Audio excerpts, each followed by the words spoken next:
تو اس وقت بر صغیر میں میرے خیال سے کچھ اور تحریکیں، پارٹیاں، جماعتیں موجود تھیں پہلے سے مسلمانوں میں بھی غالباً. تو سید صاحب ابوالعلا مودودی مرحوم کو یہ جماعت کیوں بنانی پڑی؟ یعنی ہم آپ سے پوچھیں جماعت اسلامی کیوں بنی؟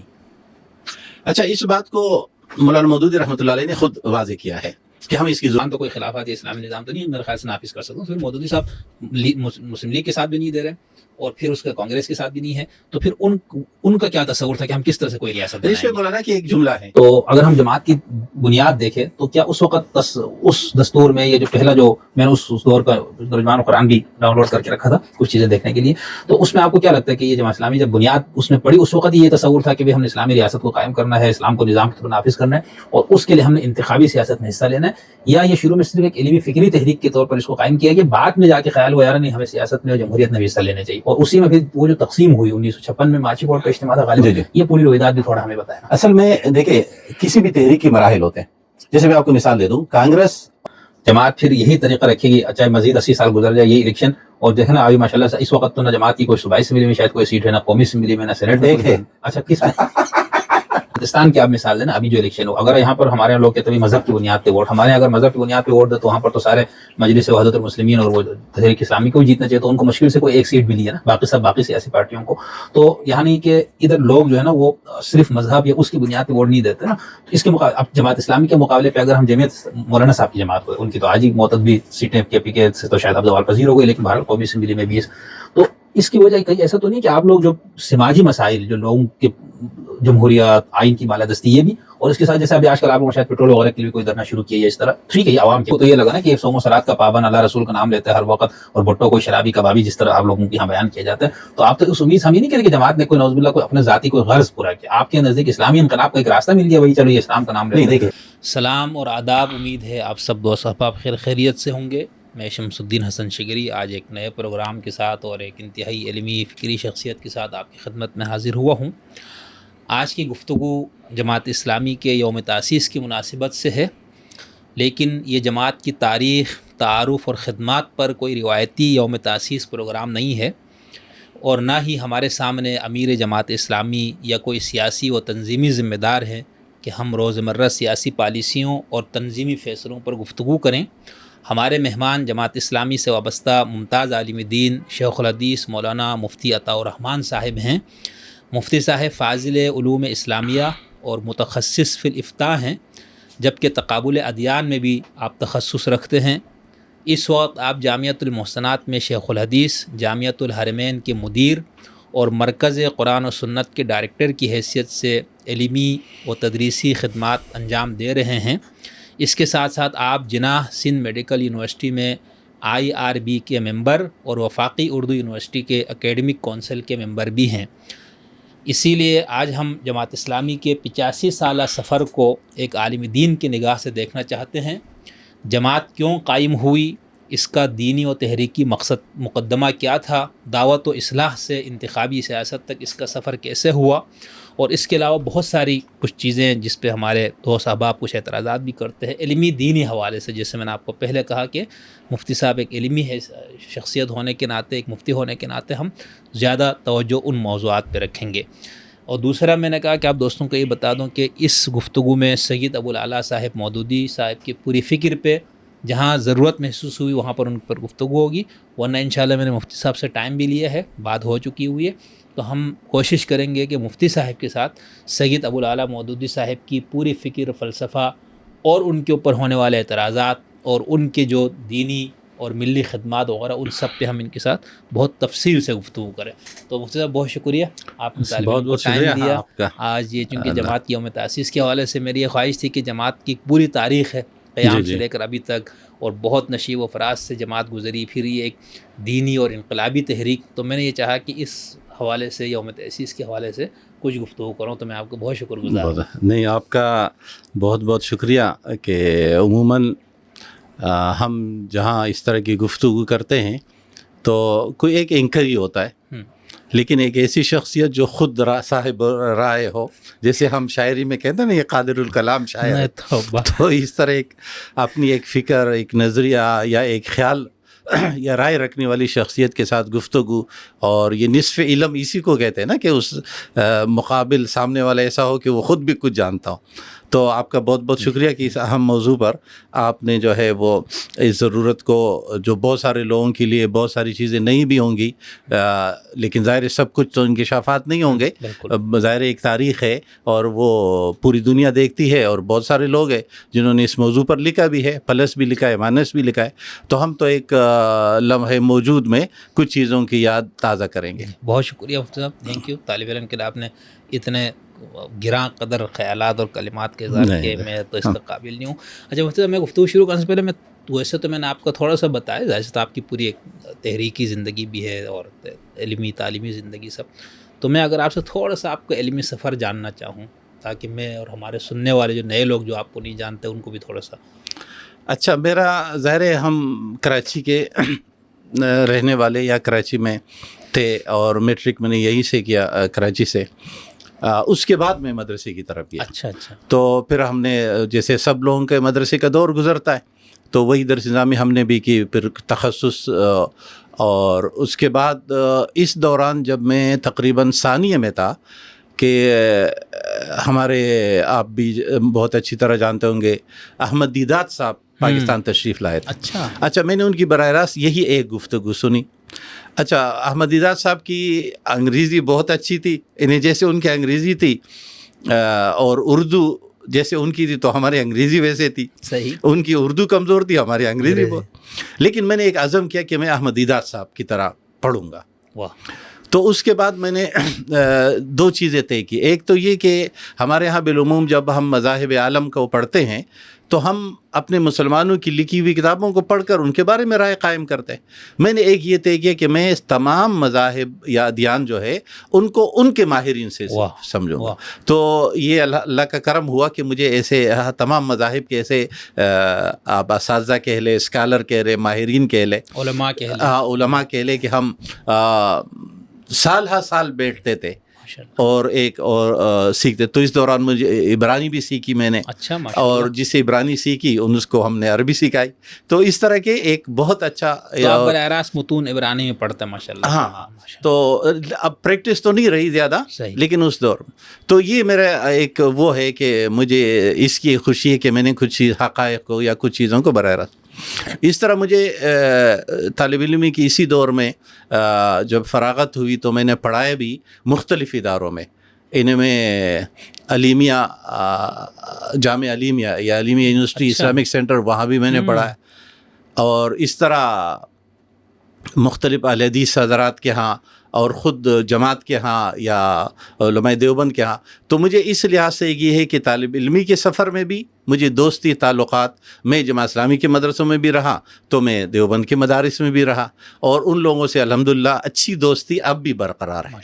اسی میں نے ایک یہ بھی کیا جو ہمارے ہاں نہیں ہے، کہ میں نے اب لوگ تو ایک سند کی بات کرتے ہیں نا، لیکن میں نے جیسے آپ کو دکھایا کہ میں نے علماء حدیث سے حدیث کی سند، علماء بریلوی، انہیں میری سند ایک طرف اگر مولانا قاسم نانوتوی رحمۃ اللہ علیہ تک پہنچتی ہے کے ذریعے سے شاہ ولی اللہ اور شاہ ولی اللہ رحمہ اللہ کے واسطے سے، پھر تمام بر صغیر کے علماء کی چلتی ہے۔ تو اس طرح مولانا احمد رضا خان بریلوی رحمہ اللہ کی سند میں نے حاصل کی، ان تک اجازت کی سند، اور شیخ نذیر حسین صاحب۔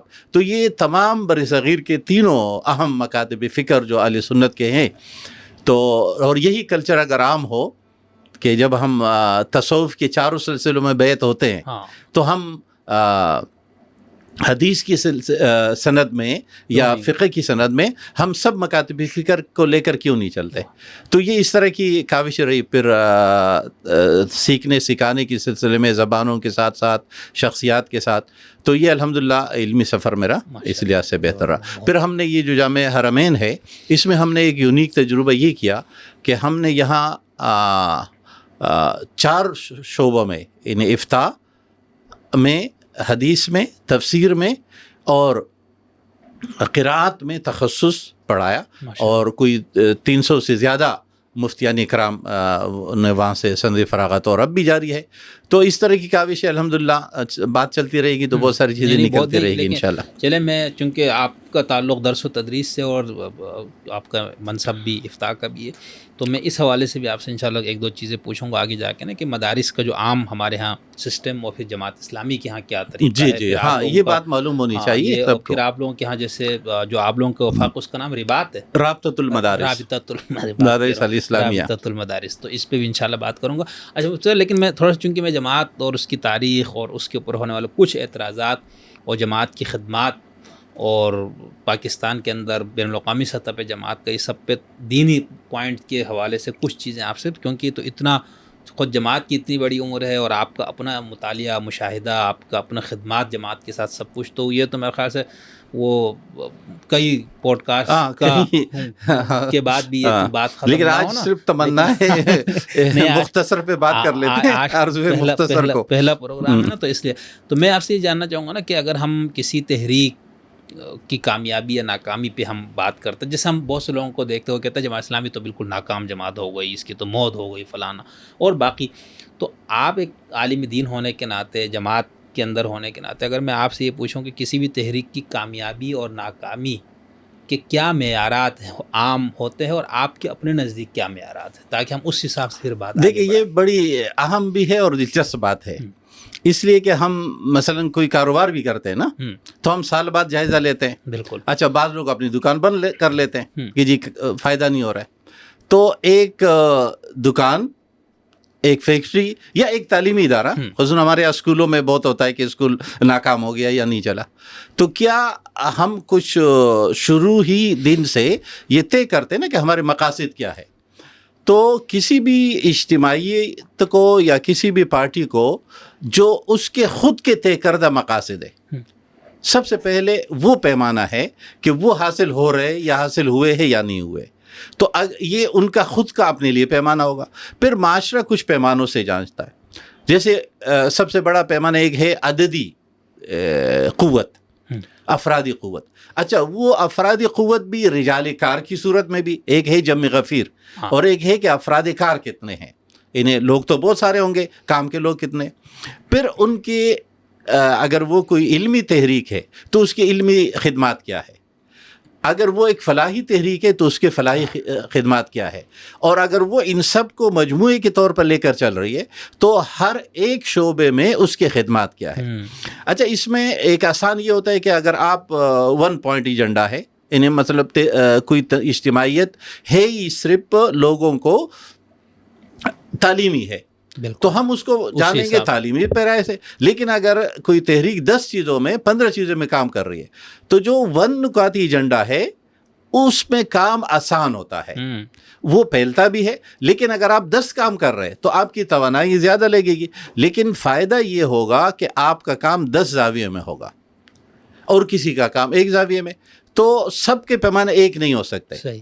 تو ان پیمانوں کو ہر پہلو سے ہم کوئی 8 کوئی 10 کوئی 5 ایسے پہلو اٹھا سکتے ہیں جس پر ہم کسی بھی تحریک کو, اور یہ خود اس تحریک کے بارے میں بھی دیکھنا ہوگا کہ مثلا وہ تحریک ایک دعوی ہی نہیں اس کا, مثلا کسی تحریک کا یہ دعویٰ ہی نہیں کہ میں اعلیٰ تعلیمی ادارے بناؤں گا, اور ہم اس کو ناپنا چاہے کہ جی اس نے تو کوئی تعلیمی ادارہ نہیں بنایا. جیسے ہمارے ہاں یہ مسئلہ ہے نا کہ مدارس سے ڈاکٹر نہیں نکلتے, تو بھائی مدارس ڈاکٹر بنانے کے لیے بنے ہی نہیں ہے.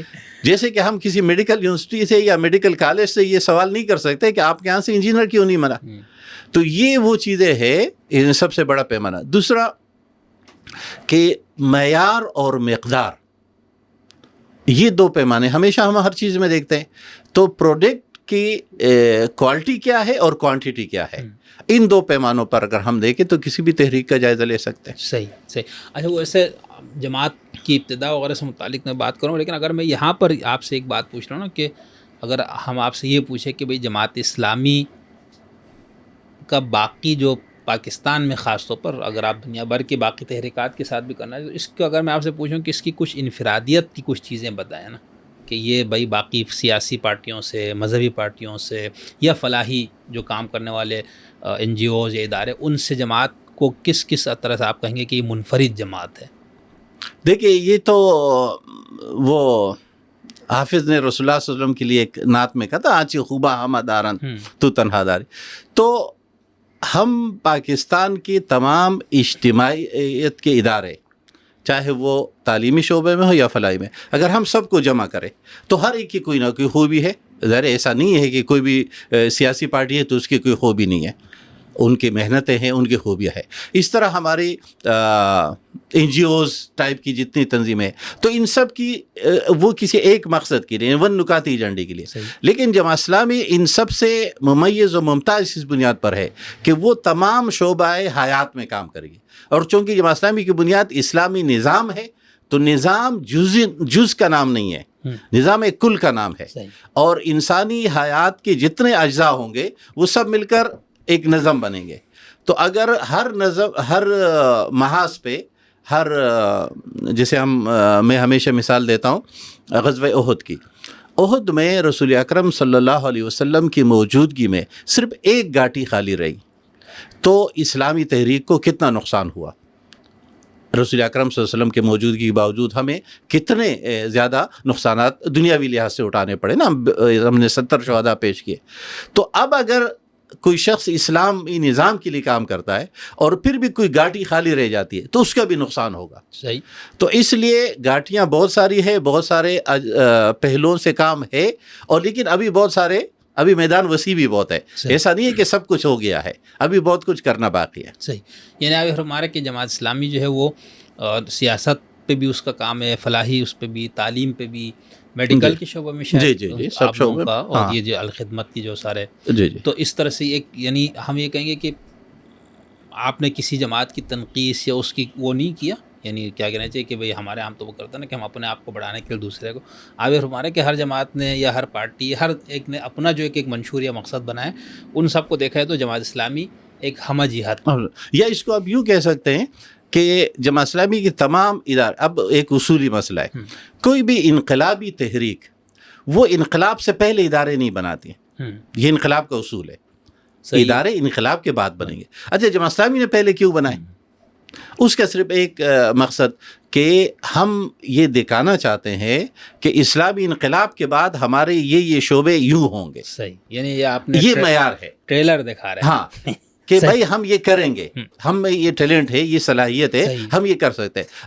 ابھی جتنے ہمارے وسائل ہوں گے، وسائل چاہے افرادی ہو یا مالی ہو یا صلاحیت کے ہو، لیکن جب یہ پوری قوم کے وسائل ہوں گے یا پوری اجتماعیت اس پہ لگے گی تو ظاہر ہے یہ اس کے کئی ہزار گنا زیادہ ہوں گے. بہت اچھا. تو یہ ہے انقلاب سے پہلے اداروں کی بنیاد. صحیح. بہت سارے لوگ یہ کہتے ہیں کہ اگر آپ انقلابی تحریک ہے تو انقلابی تحریک تو ادارے نہیں بناتی.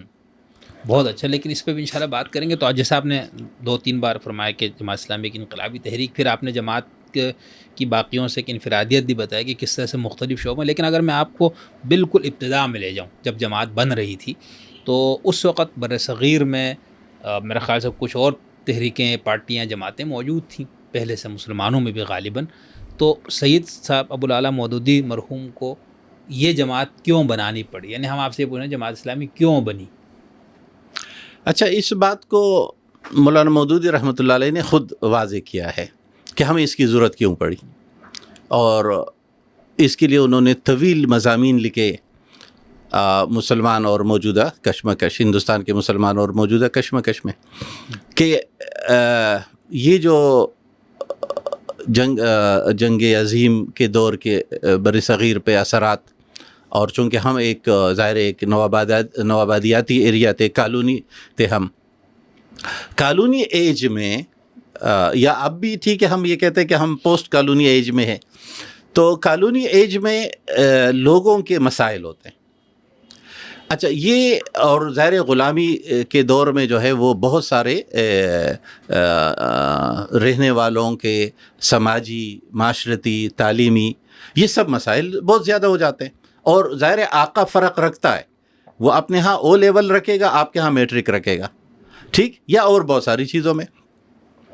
تو مسلمانان ہند بالعموم اور بالخصوص اور عمومی طور پر پورے مسلمان ایریا میں مسلمانوں کی جو حالت تھی، یعنی ہم غالب حیثیت میں یا مجموعی لحاظ سے شاید 1-2 چھوٹے چھوٹے خطوں کو اگر چھوڑ دے تو باقی سب ہم غلام تھے. اس غلامی کی کیفیت میں قرآن و سنت کی تعلیمات کہ اسلام یا قرآن کی بنیاد تو مسلمانوں کی کامیابی کی ہے، یہ بلندگی رفعت کی ہے. اب وہ دب جانا یا ہم یوں کہہ رہے کہ بھائی اس کا آغاز جو ہوا مولانا مودودی اپنے آپ کو شاہ ولی اللہ رحمہ اللہ کی تحریک سے جوڑتے ہیں. تو اس بر صغیر میں جب شاہ عبدالعزیز رحمہ اللہ نے پہلی مرتبہ ہندوستان کے دارالحرب ہونے کا فتویٰ جاری کیا، تو یہ وہ تسلسل تھا بر صغیر میں کہ ہم غلام ہیں، ہمیں آزادی چاہیے، اور اس آزادی کے لیے ظاہر لوگوں نے کوششیں کی ہوں گی. یہ ہو سکتا ہے کہ کوئی کہے اس نے کم کی، ہم نے زیادہ کی ہے، لیکن یہ ہمیشہ ہوتا ہے فاتح کے جو ہے فتح کے باب بہت ہوتے ہیں اور ناکامی جو ہے اس کو کوئی قبول نہیں کرتا. تو قربانیاں بھی لازوال ہے اس دوران میں. لیکن جب فیصلہ ہوا خصوصاً 1937 کے ارد گرد کے اب برطانیہ یہاں سے جائے گا، تو یہ سوال پیدا ہوا کہ برصغیر کی پھر کیا کیفیت ہوگی. اچھا، یہ مختلف تجاویز، مختلف مشورے، کوئی کس طرف جا رہا تھا، کوئی کس طرف جا رہا تھا. اس دوران مولانا مودودی رحمہ اللہ نے اس بات کو قرآن و سنت کی روشنی میں کہ اسلامی نظام کے لیے مسلمان ایک ایسی اجتماعیت ہے جو اسلام کے مطابق اپنی زندگی گزاریں گے، اور اسلام مکمل نظام ہے. یعنی یہ نہیں ہے ہم کسی بھی اس کو لے لے اپنے کسی حدیث کی کتاب کو، کسی فقہ کی کتاب کو، تو اس کے جتنے عنوانات ہوں گے کم از کم وہ تو مسلمان معاشرے میں قائم ہو. اس کے لیے جب انہوں نے دعوت دی، لوگ جمع ہوئے، اور یہ بات کئی سارے لوگوں کے سمجھ میں آئی کہ ہاں اسلام ایک مکمل نظام حیات. اب جب یہ ان کا گویا بیسک وہ تھا دعویٰ یا بیسک اجتہاد کہ مکمل نظام کے بعد، اچھا اس دوران اب یہ بات بھی بڑی اہم ہے کہ برصغیر کے اس وقت کی جتنی دینی تحریکیں موجود بھی تھی، ان میں آپ کے علم میں کیا کسی دینی تحریک نے یا سیاسی تحریک نے مسلمانوں کی یہ بات کی تھی کہ ہم اسلامی نظام چاہتے ہیں، یا ہم ایسا ایک ریاست چاہتے ہیں جس میں اسلام مکمل نافذ ہو؟ یعنی اگر ہم مثلا سب سے بڑی دینی تحریک کا ذکر کریں تو جمعیت علماء ہند ہے، لیکن جمعیت علماء ہند تو متحدہ ہندوستان کے علمبردار تھی، اور اسی کے لیے ان کی کاوشیں تھی. یہاں تک کہ تحریک خلافت کی ذمہ داری بھی گاندھی جی کی تھی. یعنی ہم خلافت کی تحریک چلا رہے تھے تو بھی ایک ہندو کی قیادت میں یا ہندو کے ساتھ مل کر. تو اس دوران مولانا کی یہ رائے بنی کہ مسلمانوں کو اپنا الگ تشخص، اور اس تشخص کو انہوں نے کہیں پر اقامت دین کا نام دیا کہ ہمیں ایک ایسی وہ چاہیے جہاں ہم دین کی اقامت کر سکیں، یا جہاں ہم اسلام مکمل نہ کر سکیں. تو یہ وہ اصل بنیاد تھی. صحیح کہ ایک ایسے، اور اس کے لیے انہوں نے بعض دفعہ کہا بھی کہ ہم تو لوگوں کو چیختے رہے، سب سے کہتے رہے کہ آپ یہ کام کریں. جب کوئی نہیں اٹھا تو ہم تھوڑے سے لوگ جمع ہوئے، اور یہ اولین لوگ جو ہے جو 75 لوگ جمع ہوئے، اور انہوں نے ایک بہترین اپنی صلاحیتیں، اپنا وقت، اپنا سرمایہ، وہ سب کچھ لگا کر یہ کوشش کی کہ ہم ایک ایسی تحریک منظم کر سکیں جو مسلمانوں کے لیے ایک ریاست، اور اس ریاست میں اسلام حاکم ہو. بہت اچھا مفتی. اچھا، یہاں پر جیسا آپ نے اس بات کو بہت زور دے کر بیان فرمایا کہ مکمل ضابطہ حیات کا مودودی صاحب تصور دیا، اسلامی ریاست، ظاہر سے اگر اسلام کو اس مفہوم میں نظام حیات کہا جائے جس مفہوم میں سعید صاحب کہتے ہیں، یا باقی جو پولیٹیکل اسلام والے، تو اس کے لیے باقاعدہ آپ کو ایک الگ ریاست کی ضرورت ہے، خطۂ زمین کی، جہاں پر جا کے یہ ہوگا. یعنی ایسے متحدہ ہندوستان میں تو مشکل تھا. تو اگر ایسا ہے، اور مودودی صاحب نے اسی بنیاد پہ جب دیکھا کہ وہاں پر اس منشور اور اس غرض کے ساتھ کوئی اور مسلمانوں کی تحریک جماعت نہیں ہے، تو پھر اگلا سوال مفتی صاحب آپ سے یہ پیدا ہوتا ہے کہ خود جماعت اسلامی کے حق پر یہ سنجیدہ ہمیشہ سے اعتراض رہا ہے. مودودی صاحب کی تحریریں لا کے لوگ دکھاتے ہیں کہ مودودی صاحب تو قیام پاکستان کی مخالف ہے، تو وہ نظام انہوں نے کہاں نافذ کرنا تھا اگر قیام پاکستان کے ہی وہ مخالف ہے؟ اچھا، یہ بھی ایک ایسی بات ہے کہ اس پہ چونکہ یہ بہت آپ کہہ سکتے ہیں کہ پرانا یا تسلسل سے دہرائے جانے والا سوال ہے یا اعتراض ہے. جب تک جماعت اور پاکستان قائم ہے اعتراض رہے گا. ہم ویسے بھی بیسک مجموعی ہمارا مزاج برصغیر کا جو ہے وہ ماضی میں رہنے کا ہے نا. ہم مسلمانوں کو شاید مجموعی مزاج ہے، تو ہم مستقبل کے بجائے ماضی میں زیادہ رہتے ہیں. اصل میں یہاں دو چیزیں مکس ہو رہی ہے، ایک ہے مسلم لیگ اور ایک ہے دو قومی نظریہ یا مسلمانوں کی ریاست نا. اس میں کوئی شک نہیں کہ جماعت اسلامی نے مسلم لیگ کی حمایت نہیں کی. حالانکہ مسلم لیگ کی حمایتی دینی تحریک مولانا شبیر احمد عثمانی رحمۃ اللہ علیہ کی جمعیت علماء اسلام موجود تھی، اور وہ اس کو آپ کہہ سکتے ہیں کہ وہ پرو مسلم لیگ تحریک تھی، جس طرح کہ جمعیت علماء ہند پرو کانگریس تحریک تھی۔ ان دونوں کی موجودگی ان دونوں کے ہوتے ہوئے جماعت اسلامی نے یا مولانا مودودی نے ان کی تحریرات، ان کے مضامین، یعنی دو قومی نظریے کے بنیاد پہ لڑائی لڑی کس نے؟ یہ یا تو شبیر عثمانی نے لڑی ہے، اور ان کی کتاب مکالمۃ الصدرین، جس میں مولانا حسین المدنی اور ان کی پوری ٹیم آئی، ان کے ساتھ بیٹھی اور جو بات چیت ہوئی، تو اس کتاب میں اس کے وہ ہے کہ ان کے رائے، ان کا وہ کیا تھا۔ اور دوسرے مولانا مودودی نے دو قومی نظریے کے لیے جو مضامین لکھے، مسئلہ قومیت الگ الگ بھی، تو وہ اس کے بعض شمارے تو یا بعض ایڈیشنز تو آج بھی ایسے جو مسلم لیگ نے چھاپے تھے۔ اچھا، کیونکہ اس بات کی کہ مسلمان ایک الگ قوم ہے، اس کے قرآن و سنت کے دلائل فراہمی مولانا نے کیے۔ صحیح، ورنہ تو مسلم لیگ کے ہاں تو ایک قومی ریاست کا تصور تھا نا، کہ بس مسلمانوں کی قومی ریاست، اور اس میں بعض بہت ناگفتہ صورتحال بھی ہوتی تھی کہ بس ٹھیک ہے جیسے بھی ہے۔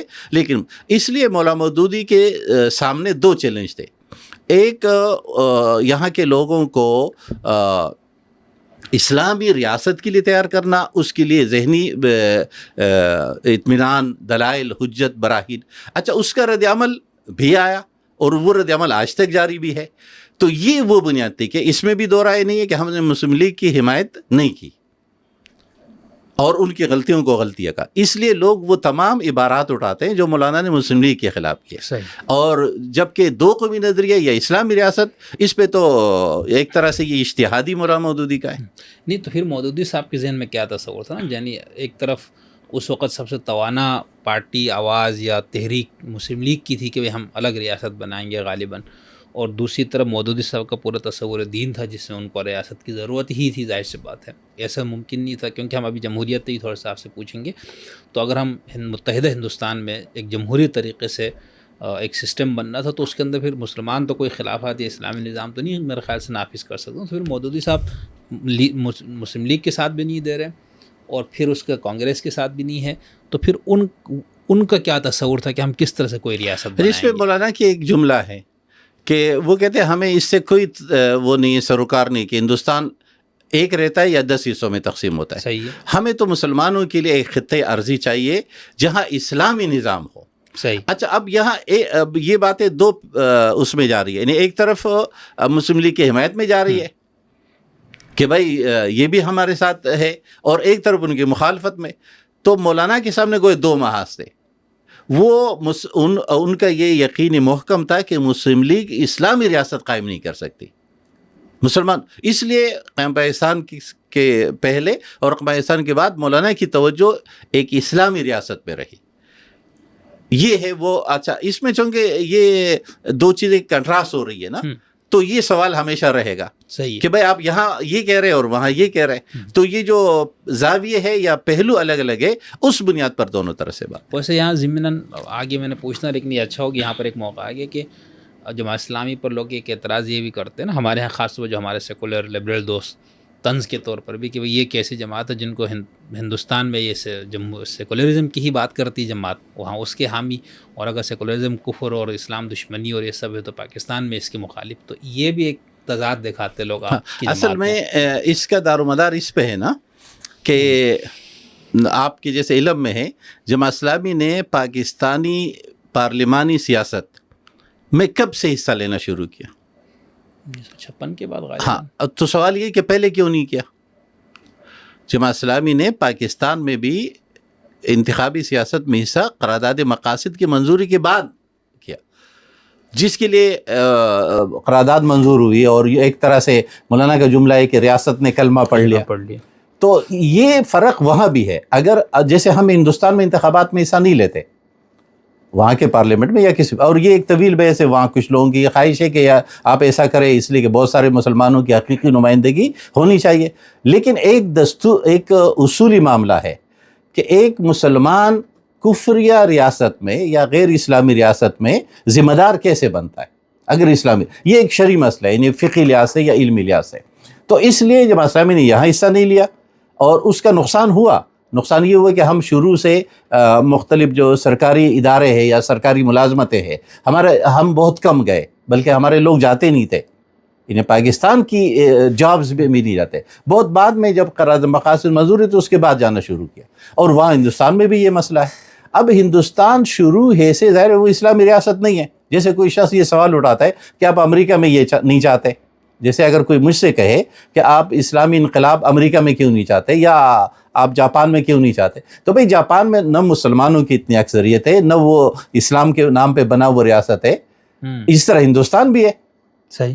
ہاں اگر کبھی ہمیں ہندوستان میں اتنی اکثریت، غالب اکثریت ملی یا ایک مسلمانوں کی میجارٹی تھی یا یہ سوال پیدا ہوا تو وہاں بھی ہم اسلام کی بات کریں گے. صحیح صحیح، بہت اچھا. اچھا مفتی صاحب، آپ نے جیسے بتایا نا کہ جماعت نے انتخابی سیاست میں حصہ کب سے لیا، تو اگر ہم جماعت کی بنیاد دیکھیں تو کیا اس وقت اس دستور میں یہ جو پہلا جو میں نے اس دور کا ترجمان قرآن بھی ڈاؤن لوڈ کر کے رکھا تھا کچھ چیزیں دیکھنے کے لیے، تو اس میں آپ کو کیا لگتا ہے کہ یہ جماعت اسلامی جب بنیاد اس میں پڑی اس وقت یہ تصور تھا کہ ہم نے اسلامی ریاست کو قائم کرنا ہے، اسلام کو نظام کے طور پر نافذ کرنا ہے اور اس کے لیے ہم نے انتخابی سیاست میں حصہ لینا ہے، یا یہ شروع میں صرف ایک علمی فکری تحریک کے طور پر اس کو قائم کیا گیا، بعد میں جا کے خیال ہوا یار نہیں ہمیں سیاست میں اور جمہوریت میں بھی حصہ لینے چاہیے، اور اسی میں پھر وہ جو تقسیم ہوئی 1956 میں ماچی بورڈ کا اجتماع تھا غالباً، یہ پوری رویداد بھی تھوڑا ہمیں بتائیں. اصل میں دیکھیں کسی بھی تحریک کی مراحل ہوتے ہیں.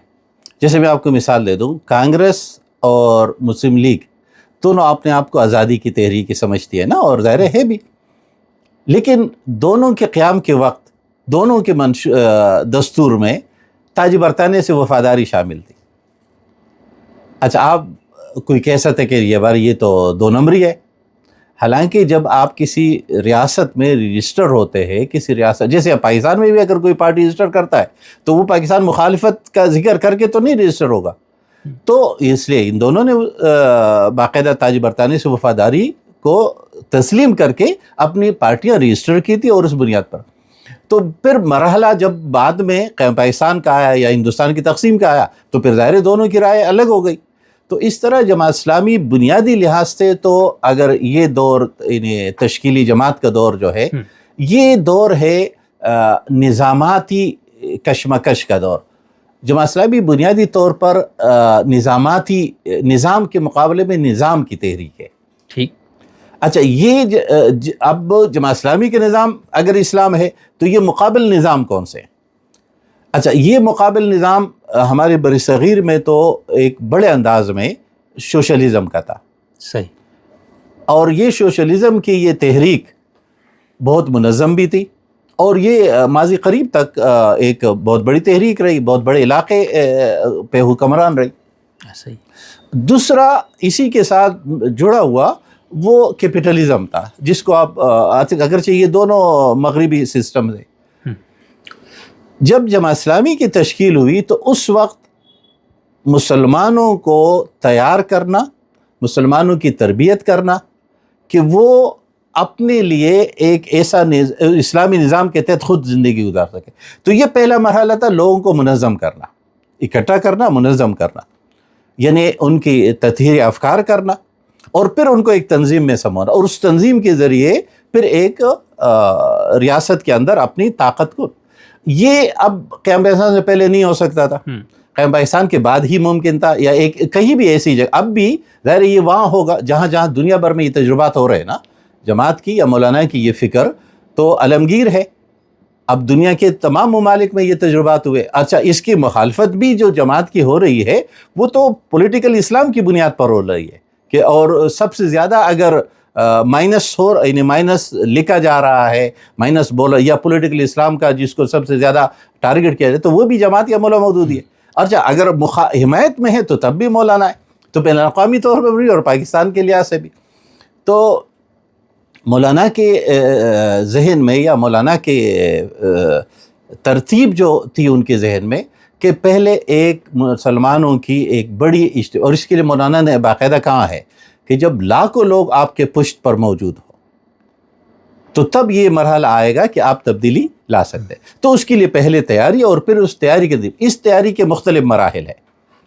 یہ جو ماچی گوٹ ہے، اس میں یہ اختلاف نہیں تھا کسی کا کہ آئے سیاست میں حصہ لینا چاہیے یا نہیں لینا چاہیے. اچھا. اختلاف اس پہ تھا کہ اب وہ مرحلہ ہے کہ ہم حصہ لیں. صحیح. تو جن لوگوں کی، اور وہ ظاہر ہے ان کی بھی قربانیاں ہیں، وہ بڑی شخصیات تھی اور ان کے بھی دینی خدمات ہے، تو ان کی رائے یہ تھی کہ ابھی یہ مرحلہ نہیں آیا، ابھی ہمیں اپنے آپ کو مزید تیار کرنا چاہیے. اچھا، جن ساتھیوں کی یہ رائے تھی اس وقت، وہ آج تک اس رائے پر، جیسے ہم اگر تنظیم اسلامی کا ذکر کریں، ڈاکٹر اسرار صاحب کا ذکر کریں، تو ڈاکٹر اسرار صاحب کی تحریک، رحم اللہ کی تحریک، وہ آج بھی موجود ہے اور وہ آج بھی کوشاں ہے. اچھا، آج بھی آپ ان سے معلوم کریں تو وہ یہ کبھی نہیں کہیں گے کہ ہم سیاست نہیں کریں گے یا ہم سیاست نہیں مانتے یا سیاست اسلام کا حصہ نہیں، بلکہ وہ کہتے ہیں ہم پہلے تیار ہو. اور تو یہ ہے طریقہ کار کا اختلاف. صحیح. اور اس پہ ہمیشہ یہ ہو سکتا ہے، جیسے ہم اپنے گھروں میں یا اپنے انفرادی زندگی بھی دیکھتے ہیں نا، کہ آیا ابھی یہ کام کرنے کا موقع ہے یا ابھی ایک کام. ہم آپ سے ابھی برہان صاحب کی بات ہو رہی تھی نا، فاروقی صاحب کی، تو انہوں نے بھی انقلاب کے 5 مراحل بتائے. ان میں ایک مرحلہ جو ہے وہ شروع کرتے نعرے سے، پہلے ایک نعرہ لگتا ہے، اس پہ لوگ تقسیم ہو جاتے ہیں. تو درمیان میں وہ تیسرا مرحلہ کہتے ہیں کہ اس بات کا قیادت کو یا اجتماعیت کو فیصلہ کرنا کہ ابھی انقلاب کا مرحلہ نہیں آیا، اس کو باقاعدہ وہ ایک مرحلہ کہتے ہیں. اور دوسرا پھر وہ کہتے ہیں کہ یہ فیصلہ کرنا کہ اب مرحلہ آیا ہے. تو یہ کسی بھی انقلاب کے لیے یا انقلابی تحریک کے لیے ضروری ہے. تو اس وقت اختلاف اس کا زیادہ رہا، انہیں اہم پوائنٹ. باقی ٹیکنیکلی چیزیں تو بہت ساری ہوئی، اور انسانی اجتماعیتوں میں ہمیشہ ایسا ہوتا ہے. صحیح. لیکن اس کے اندر مفتی صاحب یہ ہے نا کہ جب چلو جماعت نے فیصلہ کر لیا کہ ہمیں انتخابی سیاست میں حصہ لے، تو اس کے بعد آپ ہمیں جماعت کس طرح نظر آتی ہے؟ یعنی کہ شروع میں ہمیں نظر آتے 70 کی دہائی، یا اس کے بعد بھی جماعت میرے خیال سے کافی سیٹیں لینے والی جماعت تھی، جو آپ بہتر بتائیں گے. تو کیا آپ کو یہ نہیں لگتا کہ ان بزرگوں کی بات صحیح تھی، بھئی ہمیں اس سیاست میں ابھی نہیں پڑھنا چاہیے، اور اس کی وجہ سے آپ باقی جو علمی فکری کام میں بھی شاید کوئی منفی اثر پڑا ہو؟ تو جماعت کی سیاسی تاریخ دیکھ کے آپ کو نہیں لگتا کہ ان بزرگوں نے صحیح کہا تھا کہ ہمیں نہیں اس انتخابی سیاست میں نہیں جانا چاہیے ابھی؟ دیکھیں، اگر اس بات کو لیا جائے تو اس کا تو مطلب ہے کہ ابھی مزید 10,000 سال تک ہمیں نہیں جانا چاہیے. یعنی مطلب اگر اس کو پیمانہ بنایا جائے کہ آپ اتنی بڑی قوت آئے یا آپ کے اتنے زیادہ کہ جب ہو، اس کو ہم اگر تاریخ میں دیکھیں تو ایک ہے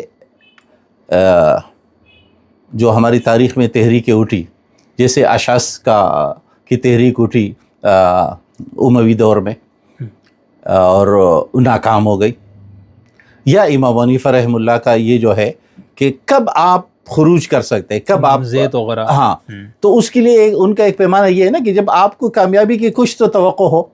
تو ایک مرحلہ ہے انقلاب کے لیے میدان میں کود پڑنا، جس میں نتیجے میں یا آپ کامیاب ہوتے یا ناکام ہوتے. ناکامی کی صورت میں آپ کو ایک بہت ساری شہادتیں پیش کرنی ہوتی. تو جماعت کی سیاست میں حصہ لینا بھی اس تسلسل کا حصہ ہے، یہ اینڈ نہیں ہے، یہ مختلف مراحل میں سے ایک مرحلہ ہے. اور سیاست جماعت اسلامی کے بہت سارے کاموں میں سے ایک کام ہے. صحیح ہے. اچھا، یہ جو پیکج ہے نا کہ یہ ایک وقت سیاسی پارٹی بھی ہے، دینی پارٹی بھی ہے، علمی پارٹی بھی ہے، رفائی بھی ہے، فلاں بھی، اس کے نتیجے میں کسی ایک جگہ کی کامیابی یا ناکامی کو، اور یا اگر آپ یوں سمجھ لیں کہ ہم دنیا کے تمام انقلابات کو دیکھیں، تو مثلا ایران کا انقلاب، لوح ایام میں مختار مسعود کہتا ہے کہ سیکنڈ لاسٹ جمعہ بھی اسلامسٹ تہران یونیورسٹی میں نہیں پڑھ سکے تھے. اس کا مطلب کیا ہے؟ وہاں تیاری یا عملی تو ان کی تھی، کمیونسٹوں کی تھی. صحیح. لیکن موقع کس کو ملا؟ انقلاب ہمیشہ ایسے موقع جس سے آپ کی تیاری پہلے سے ہو اور آپ اس پہ کامیاب ہو سکے. اس طرح جب لینن کا انقلاب آیا تو لینن خود کیا روس میں موجود تھا؟ وہ تو بائی ٹرین بعد میں آیا.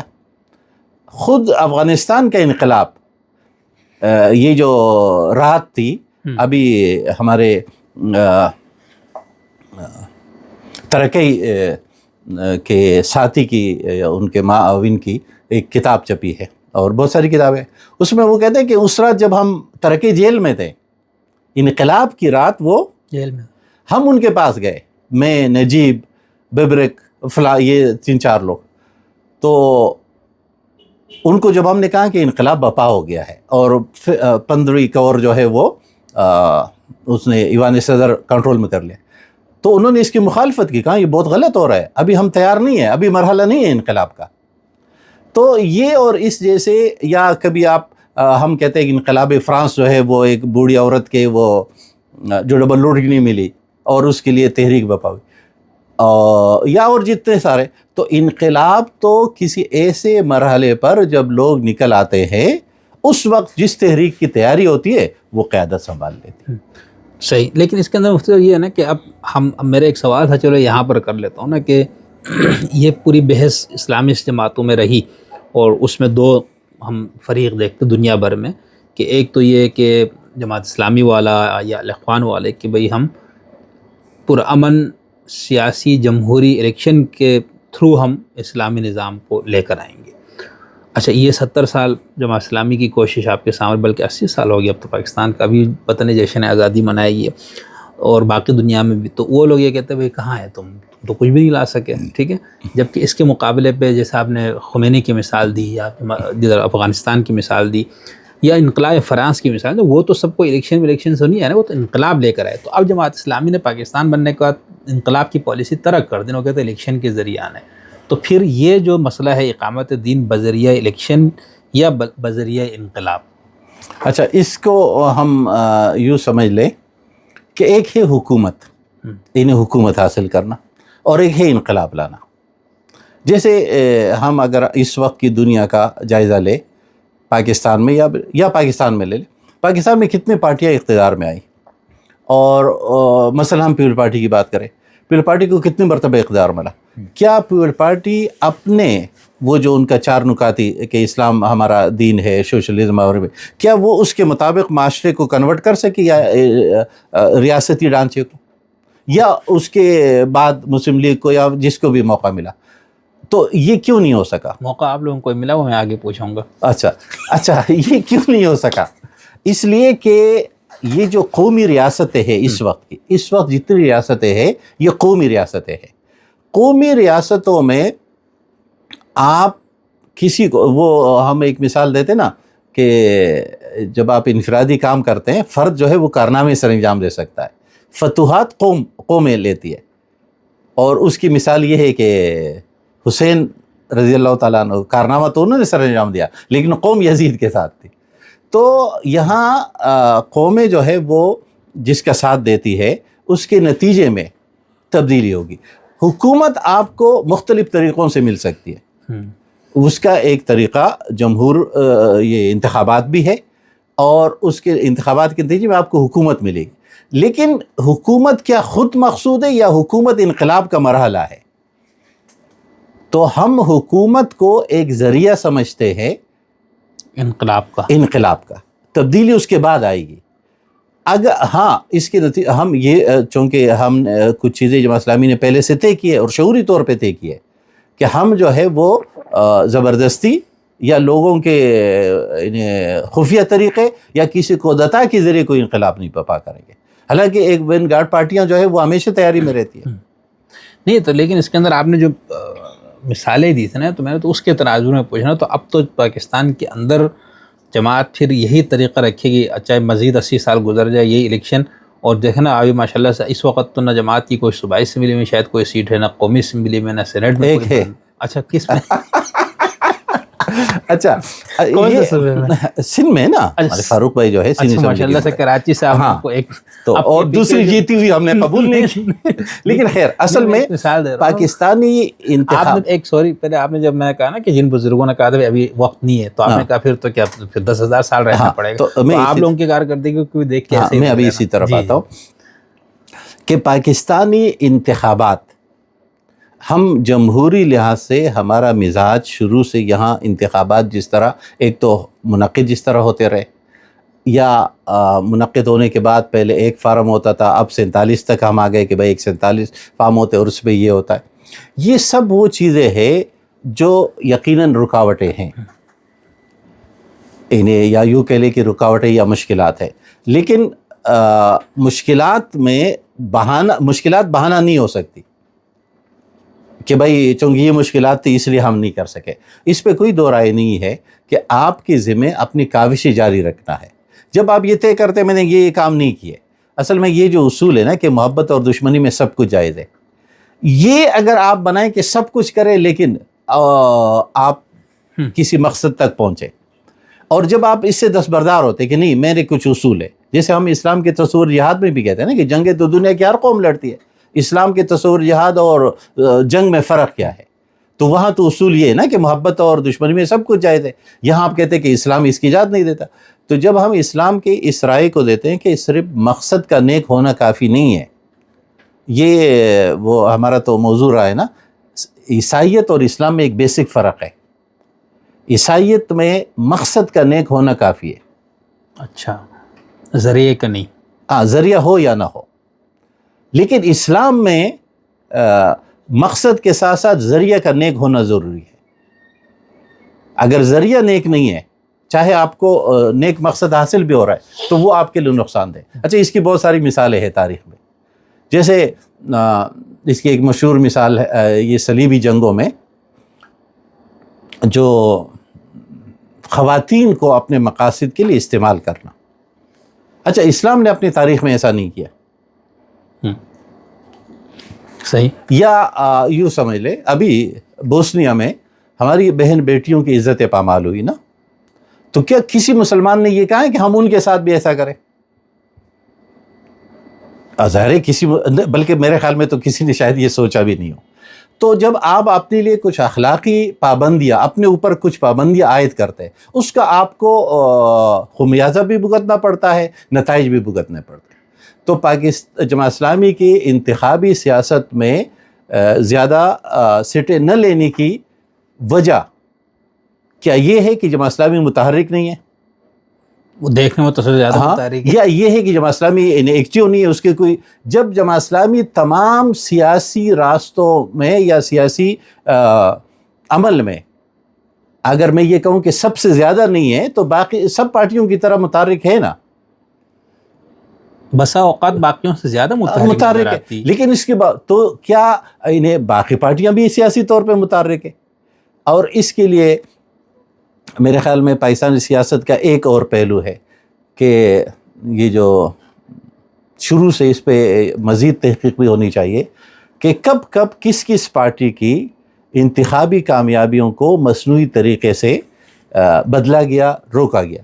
یا ہمارے ہاں جو اب بھی ایک مسئلہ ہے نا کہ یہاں ایک یو سی یا ایک حلقہ وہ اتنے ہزاروں ووٹوں پر ہے، دوسرے حلقے میں لاکھ ووٹ ہے. تو ہر جو حکومتی پارٹیاں ہوتی ہیں یا جس کو ہم سول اور ملٹری اسٹیبلشمنٹ کہتے ہیں، وہ جو سیٹوں کا یہ حلقہ جات کا ہے، یہ خود ایک سیاست ہے یا ایک سائنس ہے. تو یہ بہت ساری وجوہات اس کی تو ہے کہ ہم جو ہے وہ زیادہ وہ نہ لے سکے سیٹیں یا. لیکن یہ جماعت اسلامی کی سیاسی ایکٹیویٹی پہ اس کا اثر نہیں پڑا، ورنہ اگر یہ کسی اور پارٹی کے ساتھ ہوتا تو وہ تو خاکسار تحریک بن جاتی یا استقلال، تحریک استقلال. لیکن جماعت اسلامی کا اتنے عرصے میدان میں رہنا، اس کے باوجود کہ وہ کہتے ہیں نا کچھ سوچ کر ہی ہوا ہوں مجھے دریا کا حریف، یہ میں بھی جانتا ہوں عافیت ساحل میں ہوتی ہے. تو یہ بڑا آسان ہے کہ آپ جو ہے وہ کچھ چیزوں کی بنیاد پر. لیکن جیسے ہم نے شروع میں ایک بات کی طرف اشارہ کیا کہ کسی ایک پہلو سے آپ یعنی جز سے آپ کل کو ناپ نہیں سکتے، کل کے لیے آپ کو بقیہ سب کو دیکھنا ہوگا. نہیں وہ تو صحیح ہے نا، لیکن دیکھیں کہ خود سعید صاحب کا تصور دین اور جو آپ نے بہت اچھے سے وضاحت کی، اور جب ہم مودودی صاحب پہ کریں گے تو اس پہ انشاءاللہ اسی پہ ہم 2-3 سوالات بھی رکھیں گے، اور اس کی بنیاد پہ یعنی زندگی کا مقصد، پرپس، نصب العین انبیاء کی بھیجنے کا سب کا مقصد اسلامی نظام کا قیام تھا. ٹھیک ہے، یہ آپ لوگ بہت تکرار سے مودودی صاحب بھی اور آپ سب بھی یہ بات کرتے ہیں، ابھی گفتگو میں آپ نے کئی بار کی.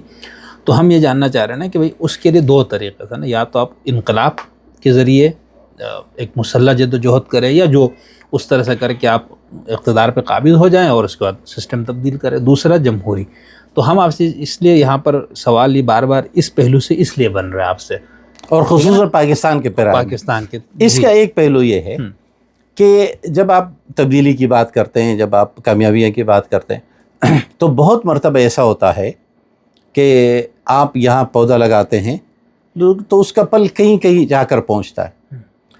پاکستان میں سیاسی کامیابیاں اور اس طرح دنیا کی دیگر اسلامی ریاستوں میں اسلامی تحریکوں کی کامیابیاں وقتاً فوقتاً مختلف علاقوں میں کئی مرتبہ مولانا اور جماعت اسلامی کی فکر کے لوگ وزیر اعظم بنے، کئی کامیاب، اور ان ریاستوں میں مثلا آپ راشد الغنوسی کو لے لے، آپ اخوان مصر کو لے لے، خمینی صاحب بھی یا خمینی کی تحریک کو لے لے، اس پہ بھی اثرات ہیں، ٹھیک، اثرات نہیں بہت گہرے، ہاں، اور یا خود بلکہ آپ افغانستان کا ذکر نہیں کر رہے، یعنی باوجود اس کے کہ جماعت اسلامی کے زیادہ قریبی تعلقات مجاہدین کے اولین دور کے مجاہدین کے ساتھ تھے، اور طالبان تحریک کے ساتھ ابتداءً اچھے تعلقات نہیں تھے کیونکہ ہم مجاہدین کے ساتھ تھے، لیکن اب دونوں کے جو قرب ہے، اس لیے کہ ہمیں تو اسلامی ریاست چاہیے، تو وہ جو اسلام نظام ہے، اسلام یا مولانا کے الفاظ دین کا معنی حکومت ہے، تو وہ اگر طالبان کے ہاں تو افغانستان میں ہے تو ہم اس کی حمایت کرتے ہیں۔ تو آپ کی ایک انقلابی تصور یا ایک تبدیلی کا تصور جو ہے وہ آپ یہاں کتنے کامیاب ہوئے، اس کے ساتھ آپ دنیا کو جوڑے کہ آپ دنیا میں اور کہاں کہاں کامیاب ہوئے۔ نہیں تو وہاں سوال یہ رہا ہے، جہاں جہاں کامیابی آپ دکھا رہے ہیں نا، وہاں کوئی جمہوریت سے میرے خیال سے مرسی صاحب آئے تھے نہیں، الجزائر میں اسلامک فرنٹ انتخابات جیتا تھا فل اکثریت کے ساتھ، راشد الغنوسی کی تحریک اس وقت بھی، اب بھی اس کی تحریک جو ہے وہ فل جمہوریت کے ساتھ۔ اچھا، اس سوال کو آپ، اس میں ایک اور سوال پیدا ہوتا ہے کہ ہم کہتے ہیں دنیا جو ہے وہ جمہوریت کے ساتھ ہے نا، ہم عام طور پہ یہ کہتے ہیں نا کہ دنیا جمہوریت چاہتی ہے، امریت نہیں چاہتی اور اس کے خلاف ہے، لیکن کیا وجہ ہے کہ دنیا جو ہے وہ اسلامک فرنٹ الجزائر میں یا راشد الغنوسی یا اخوان ان کے یا خود افغانستان کے اندر وہ یہاں جمہوریت کے ذریعے کامیاب ہونے والوں کی حکومت بھی برداشت نہیں کرتے۔ یعنی ایک مرحلہ تو یہ ہے نا کہ آپ کتنے کامیاب ہوتے ہیں، اور ایک یہ کہ آپ کی کامیابی کے بعد بھی کیا دنیا آپ کو اور پوری دنیا آپ پر مل کر، یہ جو ہمارا اس وقت کا ورلڈ آرڈر ہے نا، یہ جتنے ریاستوں کے حدود ہے یہ تو اس ورلڈ آرڈر کے تحت بنے ہیں نا، اور اس میں معاشی نظام بھی ہے، اس میں سیاسی نظام بھی ہے۔ آپ چاہے تو جغرافیہ اب چینج کرنے کے لیے آپ کو بہت زیادہ انہیں سپر طاقت بننا پڑے گا، تو اس کے نتیجے میں آپ کی انتخابی کامیابیوں کو، یہ جو ہمارے ساتھی یا ہمارے دوست کامیاب ہوئے، ان کی فل انتخابی کامیابی کو، جیسے مصر میں ابھی کی ہے نا، تو اس میں ان کے خلاف کون ہوئے؟ نور پارٹی ہوئی۔ اب نور پارٹی کتنی دیندار پارٹی ہے، لیکن وہ کس کے کہنے پر حکومت سے الگ ہو گئی؟ مرسی کی حکومت سے۔ تو یہ سب وہ چیزیں ہیں کہ ایک ہے بین الاقوامی طور پہ بھی چیزوں کو کنٹرول کیا جاتا ہے، جس طرح کہ ملکی لیول پر اس کو کنٹرول کیا جاتا ہے۔ تو جماعت اسلامی کے لیے یہ دونوں چیلنج ہے، بین الاقوامی طور پر بھی اور ملکی طور پر بھی، اور چونکہ ہم ان دونوں کے قائم کیے ہوئے پیمانوں پر شاید پورے نہیں اترے، تو اس لیے اس میں یہ بات تسلیم کر لینی چاہیے کہ سیاسی میدان میں آپ کو زیادہ مزید محنت کرنی پڑے گی۔ ایسا نہیں ہے کہ آپ کے خلاف کوئی نہیں ہے، یا یہ کہ آپ کو یہ سب کچھ کامیابی مل جائے گی، اور اگر جب آپ وہ قیمت ادا نہیں کرتے جو باقی سب ادا کرتے، تو آپ کو اسی طرح رہنا پڑے گا۔ لیکن اس کے اندر ہم جیسے ایک بات کی نا کہ جماعت چونکہ کچھ اخلاقی اقدار کی پابند ہے اور پرانا یہ سارا، تو پھر آپ نے، مجھے یہ امید بھی تھی کہ شاید آپ یہ بات کریں گے کہ بھئی الیکشن جس طرح سے ہمارے الیکشن ہوتے ہیں تو اس میں ہم، یعنی یہ سب چیزیں ملا کے ایک جواب دینے کی کوشش کی جاتی ہے کہ وہ جماعت کے منشور میں، یا جماعت کی اپنی پالیسیوں میں، یا جماعت کا اپنا جو اس کا کیا کہ اس کی جو اس کی جو نظریات یا اس کے اندر اتنے مسئلے نہیں ہے، مسئلہ تو ان خارجی چیزوں میں. تو کیا آپ کو ایسا نہیں لگتا کہ کھالے سب سے زیادہ سنے آپ لوگوں کو دیتے، لوگ چندہ بھی آپ لوگوں کو دیتے، پیسہ دینا مشکل کام ہے، بچے ہمارے اسکول میں، علاج ہمارے اسکول میں. لیکن اس ووٹ میں آ کے اس کا مطلب ہے کہ آپ کی جماعت کے اندر کوئی خرابی مضمر ہے جس کی وجہ سے عوام آپ لوگوں کو ووٹ نہیں دیتے. آپ اس پہ کیا غور کرتے ہیں؟ اس میں اصل میں عوام کی بھی کچھ توقعات ہوتی ہے نا، اور ان توقعات میں عوام یہ نہیں دیکھتی کہ اخلاقیات تقاضے کیا ہے یا اسلام کے تقاضے کیا ہے. لوگ اپنے مسائل کا حل چاہتے ہیں. ہمارے جو ممبران جہاں جہاں سے جیتتے ہیں وہ وہاں لوگوں کے وہ سب کچھ نہیں دے پاتے، یعنی چونکہ ان کے اختیارات وغیرہ، جیسے آپ کا یہاں اگر کراچی میں آپ کے ٹاؤن ہے یا کہیں پر آپ کا چیئرمین ہے یو سی کا، تو اس کے پاس ہے کیا، یعنی اس نظام میں لوگوں کی توقعات زیادہ ہوتی ہے. لوگ وہ سب کچھ چاہتے ہیں کہ ہمارے مسائل حل ہو. ایک عام آدمی کو آپ یہ بات نہیں سمجھا سکتے کہ بھائی یہ روڈ بنانا یہ ہمارے اس یو سی کے ناظم کے چیئرمین کے یا یہ ٹاؤن چیئرمین کے اختیار میں نہیں ہے، یا یہ فلاں کام نہیں ہے. تو اس سے یہ تاثر بنتا ہے کہ یہ ہمارے کام نہیں ہوتے. تو حکومتی پارٹی ہونے کے کچھ فوائد بھی ہے کہ وہ حاصل ہوتے ہیں، یہاں نہیں. دوسری ایک چیز جس کی طرف ہم یہ کہہ سکتے ہیں کہ یہ ایک کمی ہے، اور وہ یہ ہے کہ پاکستان کے سرکاری اداروں میں جتنا حصہ جماعت کے لوگوں کا ہونا چاہیے تھا ہم اتنے لوگ نہیں بھیج سکے. یہ ایک کمی ہے کہ آپ کے جو ہے لوگ مختلف، یعنی ابھی آپ جائزہ لے لیں، چونکہ جب جس کی حکومت آتی ہے تو وہ اپنے لوگ بھرتی کرتی ہے، وہی لوگ آگے بڑھ کر جج بنتے ہیں، چیف جسٹس بنتے ہیں، وہی جو ہے باقی محکموں کے انتظار بنتے ہیں. آپ کی کتنے لوگ، یعنی جماعت اسلامی کی کتنے لوگ ایسے، یہ ایک کمی ہے جس کو دور کرنا پڑے گا کہ ہمارے سرکاری مناصب پر، انہیں ذمہ داریوں پر، انہیں اگر وہ مختلف وزارتیں ہیں تو سب وزارتوں میں ایک معتدبی تعداد کو بھیجنا یہ وقت کا تقاضا ہے. نہیں، اس کی وجہ کئی ایسا تو نہیں ہے مفتی صاحب کہ ہمارے ہاں ایک تو یہ کہ ہم خود اپنا بر صغیر یا ہندوستان پاکستان، اب جو ہے نا بلتستان کی آپ مثال لیں نا، ابھی جو الیکشن ہو، اگر یہاں پر ہمارے یہاں لوگ کہتے ہیں مذہب کی بنیاد پہ ووٹ، ہمارے یہاں اگر مذہب کی بنیاد پہ ووٹ دے تو وہاں پر تو سارے مجلس وحدت المسلمین اور وہ تحریک اسلامی کو ہی جیتنا چاہیے، تو ان کو مشکل سے کوئی ایک سیٹ ملی ہے نا، باقی سیاسی پارٹیوں کو. تو یعنی کہ ادھر لوگ جو ہے نا وہ صرف مذہب یا اس کی بنیاد پہ ووٹ نہیں دیتے نا. تو اس کے مقابلے اب جماعت اسلامی کے مقابلے پہ اگر ہم جمعیت مولانا صاحب کی جماعت کو، ان کی تو آج ہی معتدبی سیٹیں کے پی کے سے تو شاید اب زوال پذیر ہو گئی، لیکن بہرحال قومی اسمبلی میں 20، تو اس کی وجہ کئی ایسا تو نہیں کہ آپ لوگ جو سماجی مسائل، جو لوگوں کی جمہوریت، آئین کی بالادستی، یہ بھی، اور اس کے ساتھ جیسے ابھی آج کل آپ لوگوں نے شاید پیٹرول وغیرہ کے لیے کوئی دھرنا شروع کیا یا اس طرح، ٹھیک ہے یہ عوام کے مسائل ہے، تو کئی ایسا تو نہیں کہ آپ لوگ جو انقلابی نظریہ لے کے اٹھے تھے، اسلام کا ایک حرکی تصور لے کے آپ لوگ اٹھے تھے، لیکن آہستہ آہستہ ایسا ہوتا گیا کہ آپ لوگ بالکل متشدد مذہبی جماعت کے طور پر لوگوں کے سامنے آئے کہ بھئی جماعت اسلامی والے یہ تو یعنی یہ طالبان اور جماعت اسلامی کو لوگوں نے ایک کر دیا. ایسا تو نہیں ہے لوگوں کے ذہن میں؟ اچھا دیکھیں، تشدد اور یا بنیاد پرستی، یہ تو آپ پاکستان کے دیگر جو دینی مذہبی جماعتیں ہیں ان پہ یہ الزام جماعت اسلامی سے زیادہ ہے نا.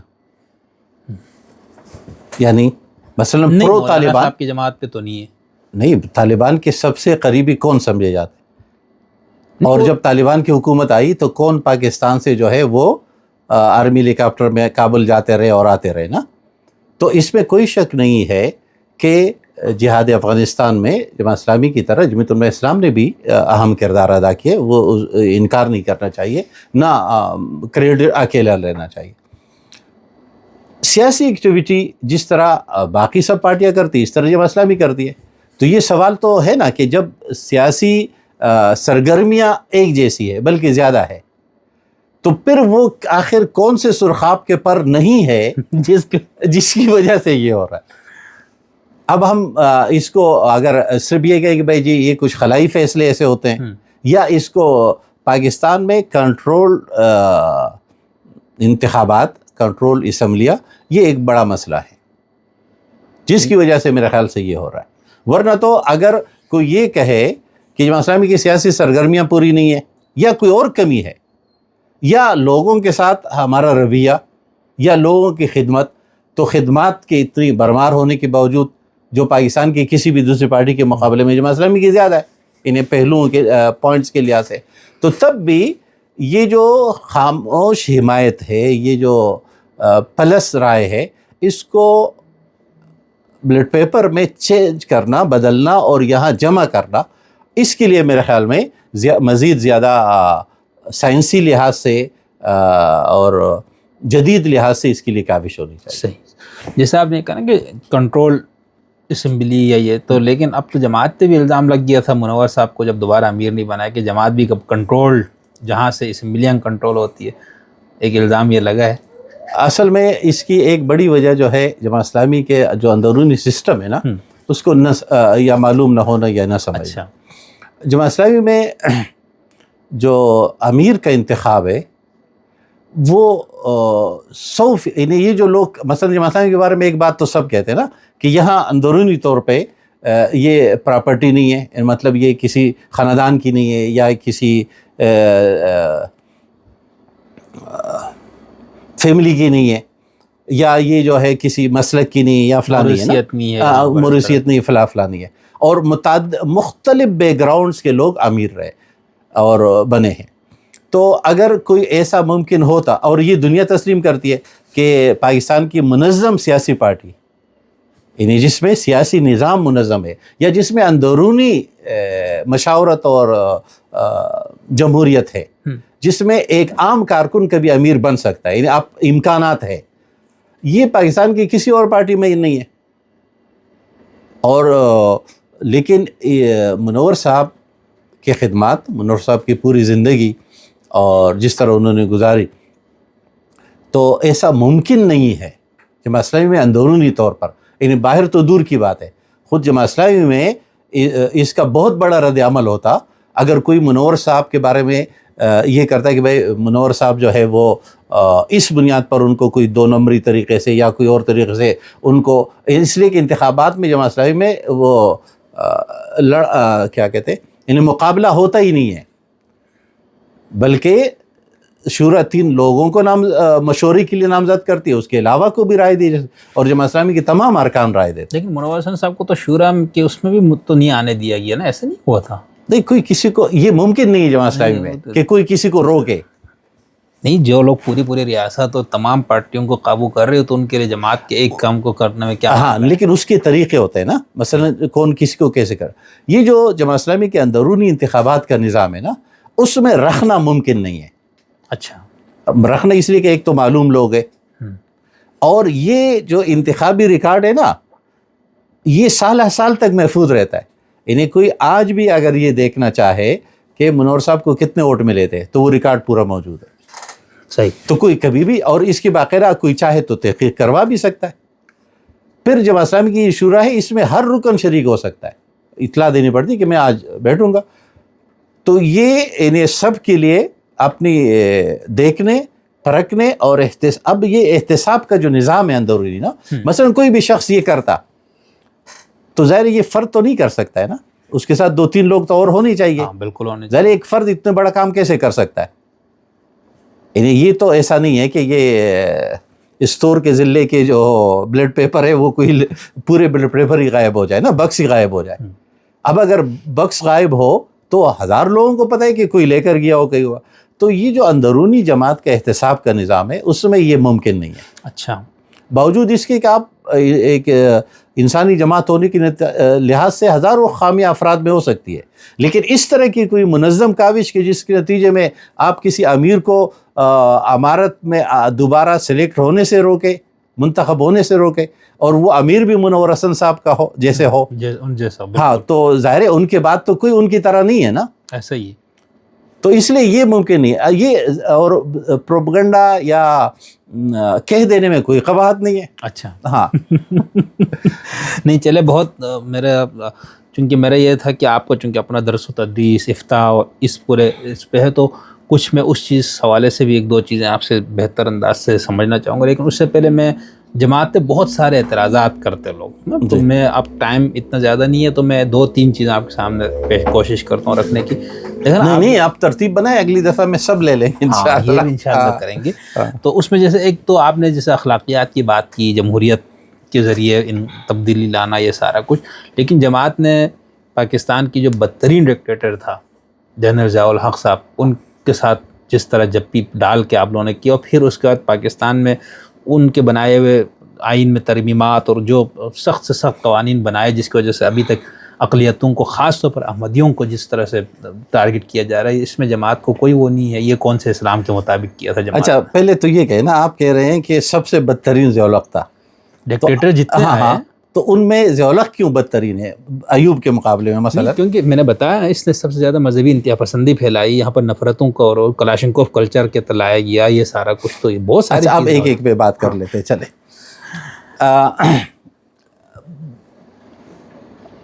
پہلے آپ نے کہا کہ وہ ضیاء الحق کے ساتھ نا، کہ کیوں آپ لوگوں نے جب پا کے ان کے ساتھ، تو یہ جرم صرف جماعت اسلامی نے کیا یا قومی اتحاد کے سب؟ تو ہمارے پاس جماعت اسلامی کے مفتی صاحب نہیں، میں اس کو یوں لے رہا ہوں کہ ایک ہی کام 10 لوگوں نے کیا، سب مجرم ہے نا. ٹھیک ہے 10، اس میں یہ بات صرف ایک کے لیے کیوں کی جاتی؟ ایک بات میں آپ سے سوال نہیں کر رہا ہوں، میں اس کے ایک پہلو بتا رہا ہوں. صحیح کہ مطلب یہ تو ظاہر ہے آپ لوگ جو کہتے ہیں یا جو تجزیے وہ ہے نا، تو پہلی بات تو یہ ہے کہ جب آپ کسی ایک ڈکٹیٹر سے، جیسے ہم جانتے ہیں نا، ہم ضیاء الحق کو میں ذاتی طور پہ آپ جتنا برا کہے میں شاید اس سے زیادہ سمجھتا، اور یہ بات بھی میں درست نہیں سمجھتا کہ ضیاء الحق نے اسلامائزیشن کا کام زیادہ کیا، اس کے مقابلے میں بھٹو نے اسلامائزیشن کا کام زیادہ کیا. ٹھیک، لیکن بھٹو ڈکٹیٹر بھی ضیاء الحق سے بڑا تھا. اچھا، یعنی آپ اصل میں ہوتا یہ ہے کہ جب کوئی شخص وفات پا جاتا ہے تو ہمارا معاشرے میں عموماً ہم ان کے ناگفتہ بے چیزوں کا ذکر نہیں کرتے، لیکن یہ جو ان کی تاریخ ہے اس لیے اس کا ذکر ہونے میں وہ نہیں ہے. مثلا میں اس وقت یہ اپوزیشن کی، یعنی سب سے زیادہ اپوزیشن کو مشکلات، جیلیں، سزائیں، یہ کس کے دور میں زیادہ ہوئی؟ مثلا ہم ذکر کر لیتے ہیں حیدرآباد ٹریبونل کا. ضیاء الحق کے آنے کا سب سے زیادہ فائدہ تو مثلا ہمارے جماعت اسلامی کو ہوا نہیں، ہمارے قوم پرست تحریکوں کو ہوا.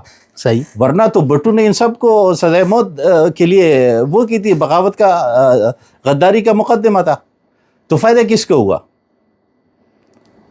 اور ضیاء الحق کے اگر جماعت اسلامی کا فائدہ ہوتا تو ضیاء الحق کے بعد اقتدار کس کو ملا؟ نہیں تو اقتدار الیکشن ہوا، اس کے بعد ضیاء الحق جب دنیا سے رخصت ہو گئے. نہیں، ضیاء الحق کی موجودگی میں بھی اقتدار تو جماعت اسلامی کا نہیں ملا. اگر جماعت اسلامی قریب ہوتی تو اقتدار تو اپنے لوگوں کو ملتا ہے نا. نہیں، آپ لوگوں نے تو خواہ وہ اپنے ہاتھ بھی خراب کیے. نہیں تو آپ یہ کہہ رہے ہیں کہ فائدہ بھی کوئی نہیں تھا اور پھر بھی ساتھ، تو یہ کیا کوئی عقل مند شخص ایسا کر سکتا ہے؟ بھائی ہر شخص اپنے فائدے کے لیے کرے گا نا. نہیں جماعت تو یہ کیسے ممکن ہے کہ بھٹو ضیاء کی موت کے بعد تو اقتدار پیپل پارٹی کو ملے، ضیاء الحق کی زندگی میں مسلم لیگ کو ملے؟ نہیں، ہم یہ تو نہیں کرے کہ جماعتیں ذاتی ہیں. جماعت کو تو یہ لگا نا کہ صوم و صلات کا پابند، اللہ رسول کا نام لیتا ہے ہر وقت، اور بھٹو کوئی شرابی کبابی جس طرح آپ لوگوں کے یہاں بیان کیا جاتا ہے. تو آپ تو اس امید سے ہم یہ نہیں کرے کہ جماعت نے کوئی نعوذ باللہ کوئی اپنے ذاتی کوئی غرض پورا کیا. آپ کے نزدیک اسلامی انقلاب کا ایک راستہ مل گیا، بھائی چلو یہ اسلام کا نام لیتا ہے. نہیں دیکھیں تو ساتھ دیکھیں مارشاء اللہ جو ہے وہ کسی سے پوچھ کر نہیں آتا نا، آ گیا. ٹھیک ہے. اب مارشاء اللہ لگنے کی وجہ قومی اتحاد کی تحریک، جو اپوزیشن کی تحریک تھی، اور اپوزیشن کی تحریک جو ہے وہ کچھ بنیادوں پر تھی نا. کیا قومی اتحاد کے تمام مطالبات غلط تھے یا قومی اتحاد کی تحریک ہی غلط تھی؟ تو وہ تو اجتماعیت تھی، یعنی مطلب یہ کہ اپوزیشن سب اس میں شامل تھی. اس پہ عبدالواحد عریسر کی ایک کتاب ہے، تاریخ آسان سان انصاف کرتی، تاریخ ہمارے ساتھ انصاف کرے گی. تو یہ سب وہ تھے. اس لیے ضیاء الحق نے بعد میں قوم پرست لوگوں کو مزید اپنے قریب کرنے کے لیے وہ کبھی جی مسجد کے دروازہ، کار کا دروازہ کھولتا تھا، کبھی اور لوگوں کے قریب ہوتا تھا. تو اس میں کوئی شک نہیں کہ جماعت اسلامی کو ضیاء الحق نے جتنا نقصان پہنچایا اتنا جماعت اسلامی کو ایوب خان نے نہیں. حالانکہ مولا مودودی کو سزائے موت ایوب خان کے دور میں سنائی گئی تھی، اگرچہ وہ فوجی عدالت تھی، سویلین عدالت کا فیصلہ نہیں تھا. لیکن بدقسمتی یہ ہوئی کہ جماعت اسلامی کے خلاف پروپیگنڈا اتنے منظم طریقے سے ہوا کہ بہت سارے لوگوں کے ذہن میں یہ بات آ گئی کہ واقعی ایسا تھا. حالانکہ ضیاء الحق کا دور جماعت اسلامی کے لیے بدترین دور تھا. کیسے؟ بھائی آپ کی اسلام کے مزاج، اسلام کے کام کے خلاف سب سے زیادہ کام ضیاء الحق پہ. کراچی میں جماعت اسلامی کے خلاف MQM کا قیام اور اس کی پروموشن یہ کس کے دور میں ہوئی؟ یا آج بھی جب ہم سب کہتے ہیں کہ بھائی دست شفقت کس پہ تھا؟ انہیں علاقائی پارٹیوں کو پروموٹ کرنا، قومی پارٹیوں کو کمزور کرنا، یہ ہر مارشل اللہ چاہتا ہے نا. ٹھیک ہے. تو ضیاء الحق نے بھی یہ چاہا، اور ہماری تو سب سے زیادہ مضبوط بنیادیں کراچی میں تھی، اور کراچی ہی میں ہماری لاشیں، ہمارے شہداء ہمارے خلاف. صحیح. تو اس کا مطلب تو یہ کہ ضیاء الحق سے ہمیں، اگر کوئی یہ کہے کہ ضیاء الحق سے آپ کو ایز اے پارٹی، فرد کی بات نہیں کر رہا ہوں، ٹھیک ہے، لیکن as a party Jamaat Islami کو کوئی فائدہ نہیں ہوا. یہ تو جماعت اسلامی نے تو ساتھ کیوں دیا پھر؟ جماعت اسلامی نے کب ساتھ دیا یہ تو بتائے نا. ضیاء الحق کے ساتھ آپ لوگوں نے نہیں؟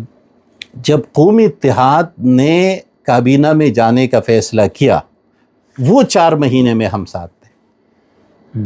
اس کے بعد قومی اتحاد پیچھے ہٹی نا، تو ہم بھی ہٹ گئے. اس کے بعد تو کوئی وہ نہیں رہا.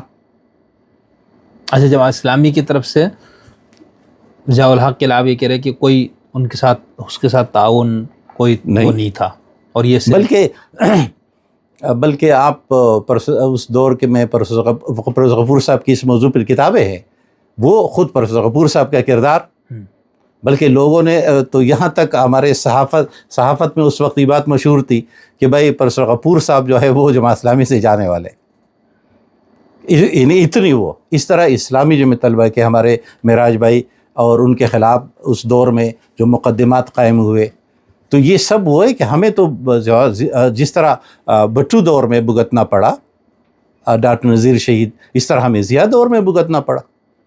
نہیں، بٹو دور میں تو جماعت اسلامی کے ساتھ تو کوئی اس قدر کوئی برا تو نہیں ہوا میرے خیال سے. یہ ہوا تھا آپ بٹو دور میں جماعت اسلامی کے انہیں ڈاکٹر نذیر شہید سب سے بڑا واقعہ ہے.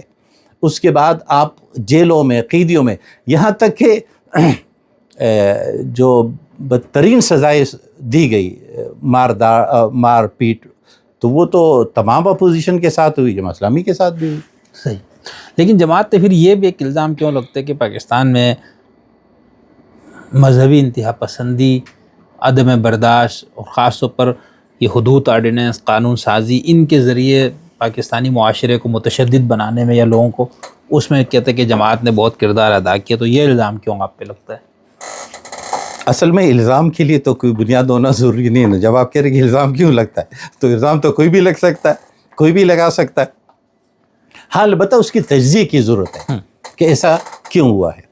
تو میرے خیال میں اس کی انہیں ایک ہی کام دو مختلف ادوار میں ہو تو ایک دور میں جو ہے وہ اچھا لگتا ہے اور ایک دور میں وہ برا ہوتا ہے.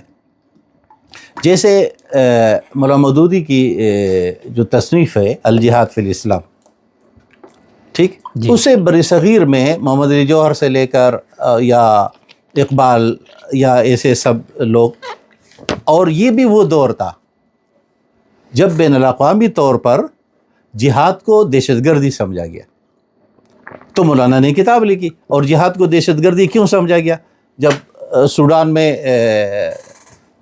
مہدی سوڈانی کامیاب ہوا تو یہ بات لوگوں کے سمجھ میں آئی کہ جہاد کا کلچر، جہاد کا تصور، یا اس بنیاد پر اگر مسلمان اٹھے تو وہ آزادی حاصل کریں گے. تو یہ تجربہ سب سے پہلے سوڈان میں، وہ سوڈان 2 مرتبہ آزاد ہوا نا، ایک دفعہ آزادی کے بعد مہدی سوڈانی کی فوتگی کے بعد، پھر غلام بنا، پھر آزاد ہوا. اور یہ تجربے جہاں جہاں ہونے لگے، جہادی تحریک بر صغیر ہی نہیں دنیا بھر میں، اب مسلمان علاقوں میں خصوصاً اٹھی. اچھا، آپ اس کو عمر مختار، فلاں فلاں، ہر علاقے میں کہانیاں ہیں نا، ایک تاریخی کردار ہے. تو اس وقت مقابل کون تھے؟ ہمارے آقا دنیا پہ جن کی کہیں پر اٹلی، کہیں فرانس، انہیں نوآبادیات جہاں تھے. اچھا وہی پروپیگنڈا رہا جب روس افغانستان میں آئے. تو روس کے افغانستان میں آنے یا اس سے پہلے جو خلق اور پرچم پارٹیاں جب اقتدار میں تھی، اور اس سے پہلے جو داؤد کے دور میں جو تھوڑی سی اینٹی اسلامی ایسے اقدامات ہوئے جس کو افغان معاشرے نے قبول نہیں کیا، تو ان کے خلاف تھوڑے سے رد عمل ہو. اس میں چونکہ اسلام کے تمام احکامات، اب اس پہ تو کسی کی دو رائے نہیں ہے نا کہ جہاد اسلام کا ایک رکن ہے اور اس جہاد کے مراحل ہوتے ہیں، تو کوئی بھی مرحلہ آپ لے لیں تو ان مراحل میں جماعت اسلامی کی شمولیت ایک دینی تقاضا ہے، جیسے کہ باقی سب دینی تحریکیں بھی شامل رہی ہر علاقے. یہ میں صرف پاکستان کی بات نہیں کر رہا ہوں، دنیا بھر کی بات. یہاں تک کہ 9/11 یا اس سے پہلے دنیا کا نقطہ نظر بدل گیا یا بین الاقوامی طور پر. تو وہ تمام لوگ جو پہلے محبوب تھے یا اچھے سمجھے جاتے تھے، ان کے لیے جہاد کو دہشت گردی کے لیبل کے ساتھ، اور چونکہ 9/11 کے بعد جب رینڈ کارپوریشن کی سفارشات تیار کروائی گئی، پھر اس کو اپلائی کیا گیا، تو ہم وہ نتائج دیکھتے کہ اسی کے جو سفارشات ہیں وہ آج اسی طرح چل رہا ہے سب چیزیں. تو میرے خیال میں جہاد میں شمولیت تو کوئی وہ نہیں ہے، اس پہ دو رائے نہیں ہے. لیکن مسلمان معاشروں میں یا مسلمانوں کے خلاف تشدد کا یا بربریت کا یہ جماعت اسلامی یا کسی بھی دینی تحریک کا تخیل یا رائے نہیں ہو سکتی. نہیں، لیکن اسے پاکستان میں تو ہمیں 2018 تک یاد ہے کہ جماعت اسلامی سب کی طرح کنفیوژن کے شکار رہی ہے. یہاں پر جتنی مسلح عسکریت پسند تنظیمیں کے سرگرم آپ لوگوں کے لیے ہمیشہ ہم نے دیکھا نرم گوشہ ہے رہا جماعت اسلامی کا. یہاں تک کہ منور حسن مرحوم رحمۃ اللہ علیہ، ان کا تو بہت مشہور بیان ہے جس کے بعد پھر بڑے مسائل ہوئے. تو جماعت کا تو یہ رہا ہے کہ آپ لوگوں نے ہمیشہ انتہا پسندوں اور یہاں پر نہیں، یہ جن کو آپ کہہ رہے ہیں یا مغربیات جو بھی کہتا ہے انتہا پسند، یہ انتہا پسند کون تھے؟ نہیں، آپ نے آخری جو جملہ فرمایا نا کہ مسلمان معاشرے میں یا مسلمانوں کے خلاف عسکریت کرنے والوں کو آپ ٹھیک نہیں سمجھتے ہیں، تو یہ جو ہمارے ہاں جن لوگوں نے یہ کیا، اور آپ لوگ ان کا اس وقت مشہور جملہ ہوتا تھا کہ بھئی ہم مقصد ہمارا کیا ایک ہے، طریقے سے ہمیں اختلاف ہے، یہ کہتے. تو وہ طریقہ یہی ہے نا کہ ہم تشدد کے، اور یہ دستوری طور پہ طے شدہ ہے کہ جماعت اسلامی اپنے کسی کودتا یا کسی تشدد یا ہتھیاروں کی بنیاد پر کبھی بھی کوئی تبدیلی کے لیے کوشش نہیں کی. ان کے نرم گوشہ تو ہم نے دیکھا. نہیں، نرم گوشہ تو ہر مظلوم کے لیے ہونا چاہیے نا. تو دیکھیں، ہم چیگوریا کو اچھا سمجھتے ہیں نا. یہ سوال جن لوگوں کی طرف سے آتا ہے نا، میں آپ کو اس کا ایک پہلو بتاؤں. ہم چیگوریا کو کیوں اچھا کہتے ہیں؟ نہیں، جو لوگ اچھا کہتے ہیں ان کے پاس وہ کیوں کہتے ہیں؟ چیگوریا کیا دوسروں کے مار داڑ میں مقابل نہیں تھا؟ آپ کہیں گے کہ بھائی چیگوریا اپنے ملک کی آزادی کے لیے کام کر رہا تھا، یا دیگر جن ممالک کو کسی نے غلام بنائے تھے چیگوریا ان کا ساتھ دے رہا تھا. تو ہم یا جماعت اسلامی کے اس بارے میں جو رائے تھی، ہم ایک تو دو چیزیں تھی. ایک تو کمیونزم یا سوشلزم کے خلاف ہم تھے، ان کو ہم اسلام کے خلاف، تو ہماری تمام جو ہے اس کی مخالفت میں رہی ہے، جیسے کہ آپ کیپٹلزم کے لیے بھی ہے، اس وقت بھی تھی. دوسرا، روس کا مسلمان، جیسے کہ اس سے پہلے برطانیہ اور ان ممالک کا مسلمان علاقوں پہ قبضے کے خلاف ہم تھے، ہم لڑنا چاہیے تھا. اس طرح روس جب افغانستان پہ حملہ آور ہوا تو ہم روس کے خلاف تھے. اور اب بھی کہیں پر اگر مسلمان علاقوں پر یا کسی بھی قوم پر کوئی جارح حملہ آور ہوتا ہے تو ہم جارح کے خلاف ہوں گے. یہ جارح چاہے آپ کو جہاد کا موقع ملے تو کریں گے. ہاں، یہ جارح چاہے امریکہ ہو یا یہ جارح چاہے روس ہو یا یہ جارح کوئی بھی دنیا کا ملک ہو.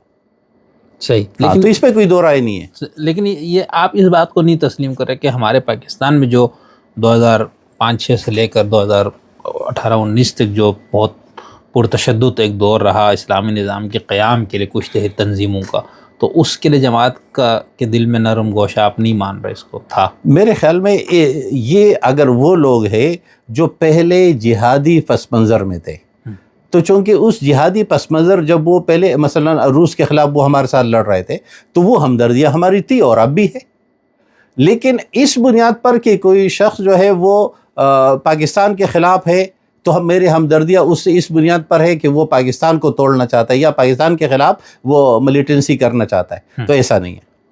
صحیح، بہت اچھا، تھینک یو مفتی صاحب، بہت شکریہ۔ ایک اور چیز نا، جیسے عالمی جتنی جہادی تحریکات ہے، مسلح، عسکریت پسند، ان سب کے ساتھ بھی جماعت کا ایک رشتہ نظر آتا ہے۔ وہ وہی ہے، ہم ہر جارے کے خلاف ہے۔ نہیں جاری نہیں، آپ جو لوگ اپنے ملکوں میں نظام کے تبدیلی کے لیے بھی مسلح جدوجہد کرتے ہیں نا، آپ لوگ ان کو بھی نہیں؟ ایسا نہیں ہے۔ اچھا، ہاں، ہم اسلامی مملکتیں یا مسلمانوں کی ریاستیں جتنی بھی ہے وہ ہم پرامن تبدیلی کے لیے پہلے بھی اور اب بھی جہاں جہاں ہے تو وہاں یہ جب تک کہ اب دیکھیں میں آپ کو اس کی مثال دوں، آپ نے ایک اخوان کی خاتون ہے شام کی، اور یہ اسد کے وقت کی بات ہے جب بڑے بڑے بینر لگے ہوتے ہیں اسد للابد، بشار کے باپ والد صاحب، تو اس وقت اخوان پہ کیا گزری انہیں شام میں، حالانکہ شام میں اخوان ایک بڑی قوت تھی لیکن ان کو وہاں پر ان کو اتنے تب بھی اخوان نے وہاں یا خود مصر میں مصری حکومت کے خلاف جنگ کی رائے تو اخوان نے کبھی اختیار نہیں کی۔ صحیح، قربانیاں دیے تو اخوان نے دیے ہے، ون سائیڈڈ شہداء ہوئے، اور چاہے جمہوریت میں کامیاب ہونے کے بعد بھی اور اس کے بغیر بھی، یا جیسے سعودی عرب ہے، یا جیسے مراکش ہے، تیونس ہے، یا دیگر اسلامی ممالک ہے مسلمانوں کی عمر ہے، تو ہم تو وہاں کبھی یہ نہیں چاہیں گے کہ وہاں جو ہے ہم حکومتوں کو زبردستی یا خونریزی کے ذریعے کریں۔ نہیں انشاءاللہ اس پہ، چونکہ جب سید مودودی صاحب مرحوم کی فکر اور فلسفے پہ بات کریں گے تو وہاں پر میں اس پہ ایک دو سوالات آپ کے سامنے رکھوں گا، جس کے اندر ہم یہ دیکھیں گے کہ یہ تصور جہاد، اسلامی انقلاب لانے کا جو ان کا قرآن اور سنت سے، سیرت سے اخذ کردہ کانسیپٹ کیا تھا، پھر انہوں نے جماعت اور اپنے لیے جو پالیسی رکھی کہ ہم تبدیلی جو ہے وہ جمہوریت، اس پہ جو کچھ اعتراضات بنتے ہیں انشاءاللہ وہاں پر کریں گے۔ یہاں پر ایک اور چیز جماعت اسلامی کے حوالے سے، ہم نے اقلیتوں کے حوالے سے خاص طور پر جو احمدی یہاں پر رہتے ہیں، جن کو لوگ قادیانی مرزائی کہتے ہیں، یا ان پہ اس قدر مسائل ہوتے تو میں نے جماعت کی طرف سے کبھی آواز نہیں بلند دیکھی، حالانکہ مذہبی یعنی دین کے علمبردار ہونے کے ناطے آپ لوگوں کا زیادہ حق نہیں بنتا کہ اس طرح کے مظلوم لوگوں کے حق میں آواز اٹھائیں، اس پہ کیوں آپ لوگ خاموش رہتے؟ اچھا، اس پہ ایک عجیب سی بات یہ کہ آپ جب اقلیتوں کی بات کرتے ہیں تو کیا احمدی حضرات اپنے آپ کو اقلیت سمجھتے؟ دیکھیں مفتی یہ تو سوال نہیں ہوا نا، مطلب یہ نہیں، سوال اس بنیاد پر ہے، آپ مانتے، آپ ان کو اقلیت مانتے؟ نہیں، ہم ان کو، جماعت اسلامی ان کو اقلیت مانتی ہے، ہاں آپ مفتی ہم صاحب مانتے ہیں نا، تو آپ کی ذمہ داری کیا بنی؟ آپ سنیں نا، دیکھیں جب پاکستانی پارلیمنٹ نے یا عدالت نے یا عوام نے ایک یا یوں کہہ لیں کہ ریاست اسٹیٹ لا ہے، ٹھیک ہے، ہو گیا، ٹھیک ہے، اسٹیٹ نے ان کو غیر مسلم، اسٹیٹ نے ان کو غیر وہ مسلم اپنے آپ کو چلو نہیں مان رہے، وہ اپنے آپ کو، اگر وہ کچھ اس میں دو طرفہ مسائل ہے، یعنی اسی طرح بالکل سیم کیس بہائیوں کا ہے مصر میں، خود ایران نے بھی ان بیچاروں کا کوئی وہ نہیں ہے، انہیں مطلب وہ بھی ایک تحریک تھی بہائی نا، تو مصری پارلیمنٹ نے، عدالت نے ایسا ہی فیصلہ ان کے بارے میں کیا کہ بھائی مسلمان نہیں ہے، ٹھیک ہے، انہوں نے ایکسیپٹ کیا، نہیں بھائی تو اپنے آپ کو مسلمان مانتے نہیں، اب نہیں کہتے نا، تو یہاں ہم بھائیوں کے ساتھ کیوں ٹکراؤ نہیں ہے؟ نہیں چلے ہم نے یہ مان لیا نا کہ احمدی اس معاملے میں قصور غلطی پہ ہے کہ وہ لوگ اس ریاست کی اس کو نہیں مان رہے، ٹھیک ہے، آپ مان رہے ہیں نا کہ وہ غیر مسلم اقلیت ہے، تو ان کو ان کے تمام حقوق نہیں ملنے چاہیے؟ دیکھیں ہم کئی کوئی ایسی مثال موجود ہے کہ جماعت اسلامی نے انفرادی یا اجتماعی طور پر کسی ایک قادیانی کے خلاف اس بنیاد پر کچھ کیا ہو یا اس کو تکلیف پہنچائی ہو یا اس کو نقصان پہنچایا ہو کہ یہ پاکستان کا ایک غیر مسلم شہری ہے۔ نہیں جماعت اسلامی نے خود تو، آپ تو یہ کہہ رہے ہیں کہ آپ کو ان کی حمایت میں کھڑا ہونا چاہیے نا؟ جی، مظلوم کی حمایت میں نا، کہ ظلم ہو رہا ایک بندہ اس پہ۔ اصل پاکستان میں جب آپ کہیں ہوتے ہیں نا تو ایک حساسیت ہے اس معاملے میں، ہاں وہ تو ٹھیک ہے، اس حساسیت کی بنیاد پر اس پہ میری ایک رائے ہمیشہ سے رہی ہے، اور وہ یہ ہے کہ چونکہ اب مطلب بہت سا پانی گزر گیا ہے نا، ایک بہت سا نسلیں گزر گئی، جی اب ایک عجیب مسلمانوں کے اندر خود اس موضوع پر کئی تنظیمیں بن گئی، اور ان تنظیموں کے وجود اور بقا کی بنیاد یہ ہے کہ یہ مسئلہ رہے، تو اور اس کے نتیجے میں اچھا ان کی طرف سے بھی ایسا ہے، تو اگر کوئی ایسے کوئی غیر جانبدار کہہ لے یا دونوں کے قابل اعتماد لوگ، انہیں مسلمان دوبارہ ہم دعوت دیں، انہیں یہ سنجیدہ ایک کوشش ہو کہ ہم احمدیت کے ساتھ یا ان لوگوں کے ساتھ یا ان کے کچھ بااثر لوگوں کے ساتھ ہمارا بحیثیت مسلمان ہمارا کردار داعی کا ہو، یعنی اگر ہم یہ کوشش کریں کہ ہم اسے مارنے کے بجائے اس کو مسلمان کرنے کی کوشش کریں۔ اچھا یہ کام چونکہ اب اس کا میں آپ کو اپنے برصغیر کے مزاج کا ماضی سے بتاؤں، ہم برصغیر میں ہم صدیوں حکمران رہے نا، مسلمان برصغیر میں صدیوں حکمران رہے، لیکن برصغیر بشمول پاکستان، بنگلہ دیش، ہاں سری لنکا، انہیں یہ جس کو ہم پاک و ہند کہتے ہیں برصغیر، یہاں میجارٹی کس کی ہے؟ ہندو میجارٹی ہے نا اس پورے، ہاں بالکل، یہ جو برصغیر ہے، انہیں برصغیر میں پاکستان شامل، انہیں یہ 22 کروڑ یہ بنگلہ، تو اگر آج بھی اکثریت ہندوؤں کی ہے تو آپ صدیوں کیا کرتے رہے؟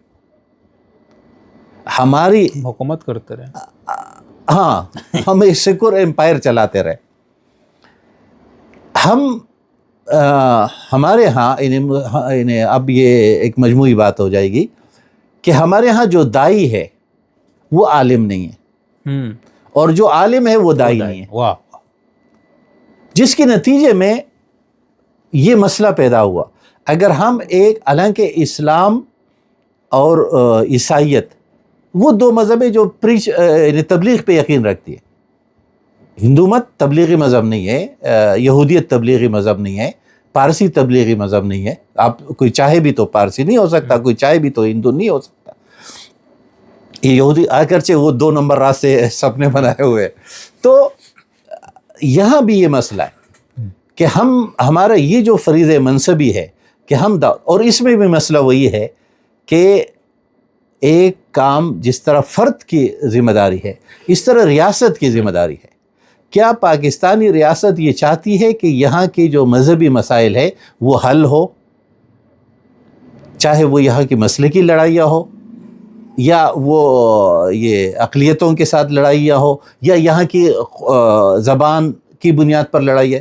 ان مسائل کو ریاست حل نہیں کرنا چاہتی، اس لیے یہ سب مسائل وہ ہے، صحیح، ورنہ ایسا کیوں کر ممکن نہیں ہے کہ سب اپنے اپنے حدود میں رہے۔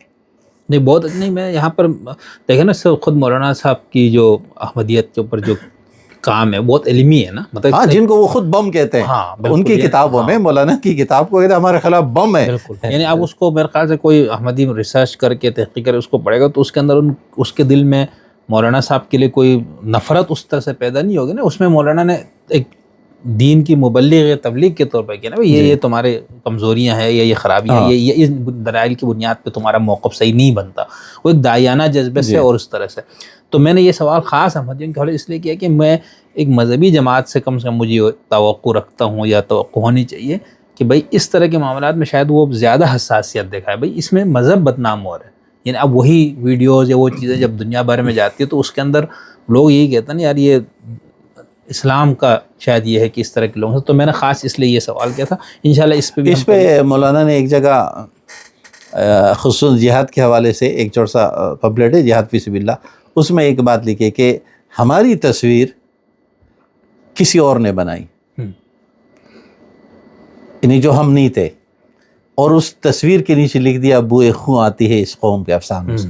تو بہت دفعہ یہ ہوتا ہے کہ ہماری تصویر وہ ہوتی نہیں ہے جو ہمارے مطابق ہے، کوئی اور تصویر بناتا ہے، کوئی اور اس کو ہیڈنگ دیتا ہے، اور پھر نتیجہ یہ نکلتا ہے کہ جو مائنس ہے وہ اسلام کے کھاتے میں آتا ہے۔ اچھا مجھے ایک اور چیز یہ بتائیں کہ آپ کو کیا لگتا ہے کہ ہمارے ہاں جو نوجوان نسل ہے ان کے اندر آپ کو لگتا ہے کہ جماعت کے حوالے سے کوئی سرگرمی یا ان کے اندر کیا کہنا چاہیے ان کو ویلکمی یا ان کے ہاں جماعت کی کوئی مقبولیت میں اضافہ ہو رہا ہے کم ہو رہا ہے یا کیا آپ کو نظر آتا ہے نوجوان نسل کیونکہ یہی لوگ ہیں جو آگے جا کے کام کریں گے یہ بڑی اہم وہ ہے نا کہ جس کو ہم خدمات کے دائروں میں بھی لے سکتے ہیں.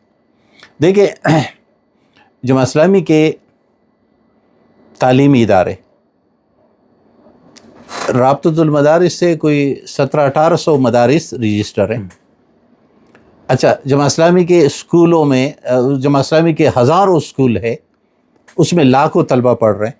خود جماعت اسلامی کا ابھی کا یہ جو پروجیکٹ ہے بنو قابل کا اس میں ٹارگٹ جو ہے وہ 10 لاکھ اسٹوڈنٹس تک کو شامل کرنا ہے. اچھا یہ تو صرف تعلیم میں اور یہ صرف مردوں میں نہیں خواتین میں یعنی پاکستان میں پورا درس نظامی آن لائن یہ جامع محسنات چلاتی ہے. جامع محسنات کے پاکستان میں 20 بڑے ادارے ہیں جہاں دور حدیث اور تخصص ہوتا ہے. یہ تعلیم نے ابھی خواتین نے ایک تجربہ کیا یہ اب تھوڑی سی کامیابی ہوں گی نا ابھی تک تو آپ نے صرف سیاسی ناکامیوں پہ بات کی. پاکستان میں 4-5 ہزار نہیں بلکہ 10,000 مقامات پر بیک وقت دور تفسیر کا ہونا یہ آئیڈیا آپ سوچ سکتے ہیں کہ ایک جیسی کتاب ہو. کیونکہ میں نے تعلیمی اور اس حوالے سے ابھی اسپیشل سوالات کرنے تھے اچھا ہو گیا اس سے اچھا چلے شروع ہو گیا. ہاں تو اب یہ سب جو میں یہ کس طرح کرتے دورہ تفسیر آپ فرما رہے ہیں مثلا اس دفعہ ایک یونیک تجربہ ہوا خواتین نے کیا اچھا اور اس کو عنوان دیا قرآن ہر دل تک اور اس کے لیے پاکستان بھر میں ٹیچرز فراہم کی گئی یعنی متعین کی گئی تیار کی گئی کورسز کرائے گئے اور پھر رمضان میں اور رمضان کے بعد کنٹینیو پورے ملک میں بیک وقت آن لائن جو ہے وہ قرآن حکیم کا دورہ ہوتا. اچھا اس سے پہلے ایک دفعہ میں نے کرایا اور اس کا یعنی وہ ایک پارہ ایک دن کا تھا. صحیح. تو اس طرح کی اب یہ جو شرکاء ہے چاہے ہمارے مدارس میں ہو چاہے ہمارے تعلیمی یعنی جدید تعلیمی ادارے میں ہو یا بنو قابل میں ہو چاہے خواتین اس طرح ایک قرآن انسٹیٹیوٹ کا ایک نظام ہے اس کے کئی 100 کیمپس ہے پورے ملک میں. خود ہم کراچی میں جو مرکز قرآن سننا چلاتے ہیں جس کی میری ذمہ داری ہے اس کے 100 کیمپس ہے پورے پاکستان میں نہیں صرف کراچی میں صرف کراچی میں. اچھا ابھی وہ ملک میں جائے گا یعنی جس طرح بنو قابل پہلے کراچی میں بنے تو آپ پورے ملک میں. اچھا یہ سب لوگ ظاہر ہے جو پڑھ رہے ہیں وہ کون ہے نوجوان ہمارے اس ملک کے نوجوان ہیں. بالکل. اچھا اس طرح رمضان میں مردوں میں جو دور تفسیر ہوتا ہے وہ ہمارا صرف یعنی وہ سینکڑوں کی تعداد میں ہے اپنی مساجد میں جس طرح ہمارے دور تفسیر کا ایک کلچر ہے نا ایک طریقہ پاکستان میں برصغیر میں سب لوگ کرتے ہیں. تو یہ بیک وقت دور تفسیر اور یعنی جدید تعلیم دینی تعلیم اور وہ دونوں میں مردوں میں بھی خواتین میں بھی. اچھا اس طرح طلبہ میں اسلامی طلبہ کا اتنا بڑا نیٹ ورک ابھی اس سال یہ بلکہ 20 کو آپ کو بھی دعوت ہے کراچی میں اسلامی طلبہ سیرت کوئز کر رہی ہے. اچھا اور وہ کراچی میں 10,000 اسٹوڈنٹ اس میں شریک ہو گئے ملک اور یہ 20 شہروں میں ہو رہا ہے. اچھا یہ چیزیں اب چونکہ اس میں مرچ مسالہ نہیں ہے اس لیے کہ میڈیا کے لیے اس کی اہمیت نہیں ہے ایسا ہی تو یہ چیزیں سامنے نہیں آ پاتی. یہ جو میں کہہ رہا ہوں نا تصویر کوئی اور بناتے اور اپنی مرضی کا لیکن آپ لوگ یہ سب کچھ کر بھی رہے ہیں تو اس سے کیا جماعت کا منشور پرپز وہی لوگ پھر آپ کے ووٹر بننے تک یہ بھی کوئی آپ لوگوں کے یہاں سوچ پائی جاتی ہے؟ ظاہر کوئی بھی اجتماعیت جب کوئی کام کرتی ہے تو ان کا ایک دیرپا منصوبہ ہوتا ہے.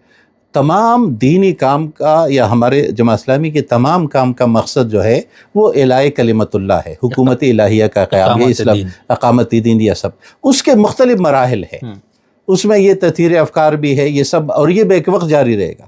اس میں البتہ یہ آپ کہہ سکتے ہیں کہ یہ جو اتنا سارا کام ہے اس کے نتائج یا ایک پوائنٹ پر ابھی جو چیلنج درپیش ہے میرے خیال میں جماعت اسلامی کو، وہ یہ ہے کہ وہ ان تمام زاویوں میں، یہ تمام دائروں میں ہونے والے کام کو ایک نقطے پر مرتکز کیا جائے، یعنی سب قوت کو ایک جگہ ڈالا جائے، یہ ایک چیلنج ہے۔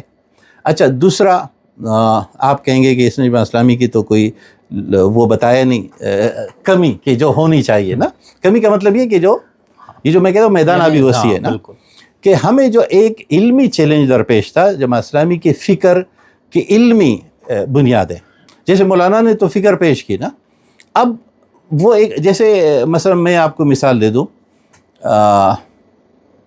یہ ڈاکٹر ودود صاحب، عبد الودود صاحب کے ساتھ جو مکالمہ ہے سنت کی آئینی حیثیت، اب یہ ایڈوانس مباحث ہے اس موضوع کے نا، اس کے بیسک مباحث جب تک کسی کو نہیں معلوم ہو تو وہ تو اس کو حیران پریشان ہوتا ہے کہ یہ کیا ہے، وہ کیا کہہ رہی ہے، یہ بات کیا ہو رہی ہے، ایسا ہی ہے۔ اچھا، اس طرح جیسے مولانا کی کتابوں کو پہ کام، تو یہ جو علمی کام ہے یہ پاکستان میں کمزور ہے، اچھا، اور ہمارے یہ جو ریسرچ انڈیا میں اس کے مقابلے میں اچھا بہت زیادہ اچھا ہے۔ یہاں پر ہمارے جو اس کام کے ادارے ہیں وہ جمود کا شکار ہے، یعنی آپ یہ فرما رہے کہ جو جماعت کے اپنے ادارے کی جماعت کے اپنے ادارے، یعنی مطلب ظاہر ہے کچھ تو لوز پوائنٹ ہے نا، ایسا تو نہیں ہے کہ سب کچھ ٹھیک ہے۔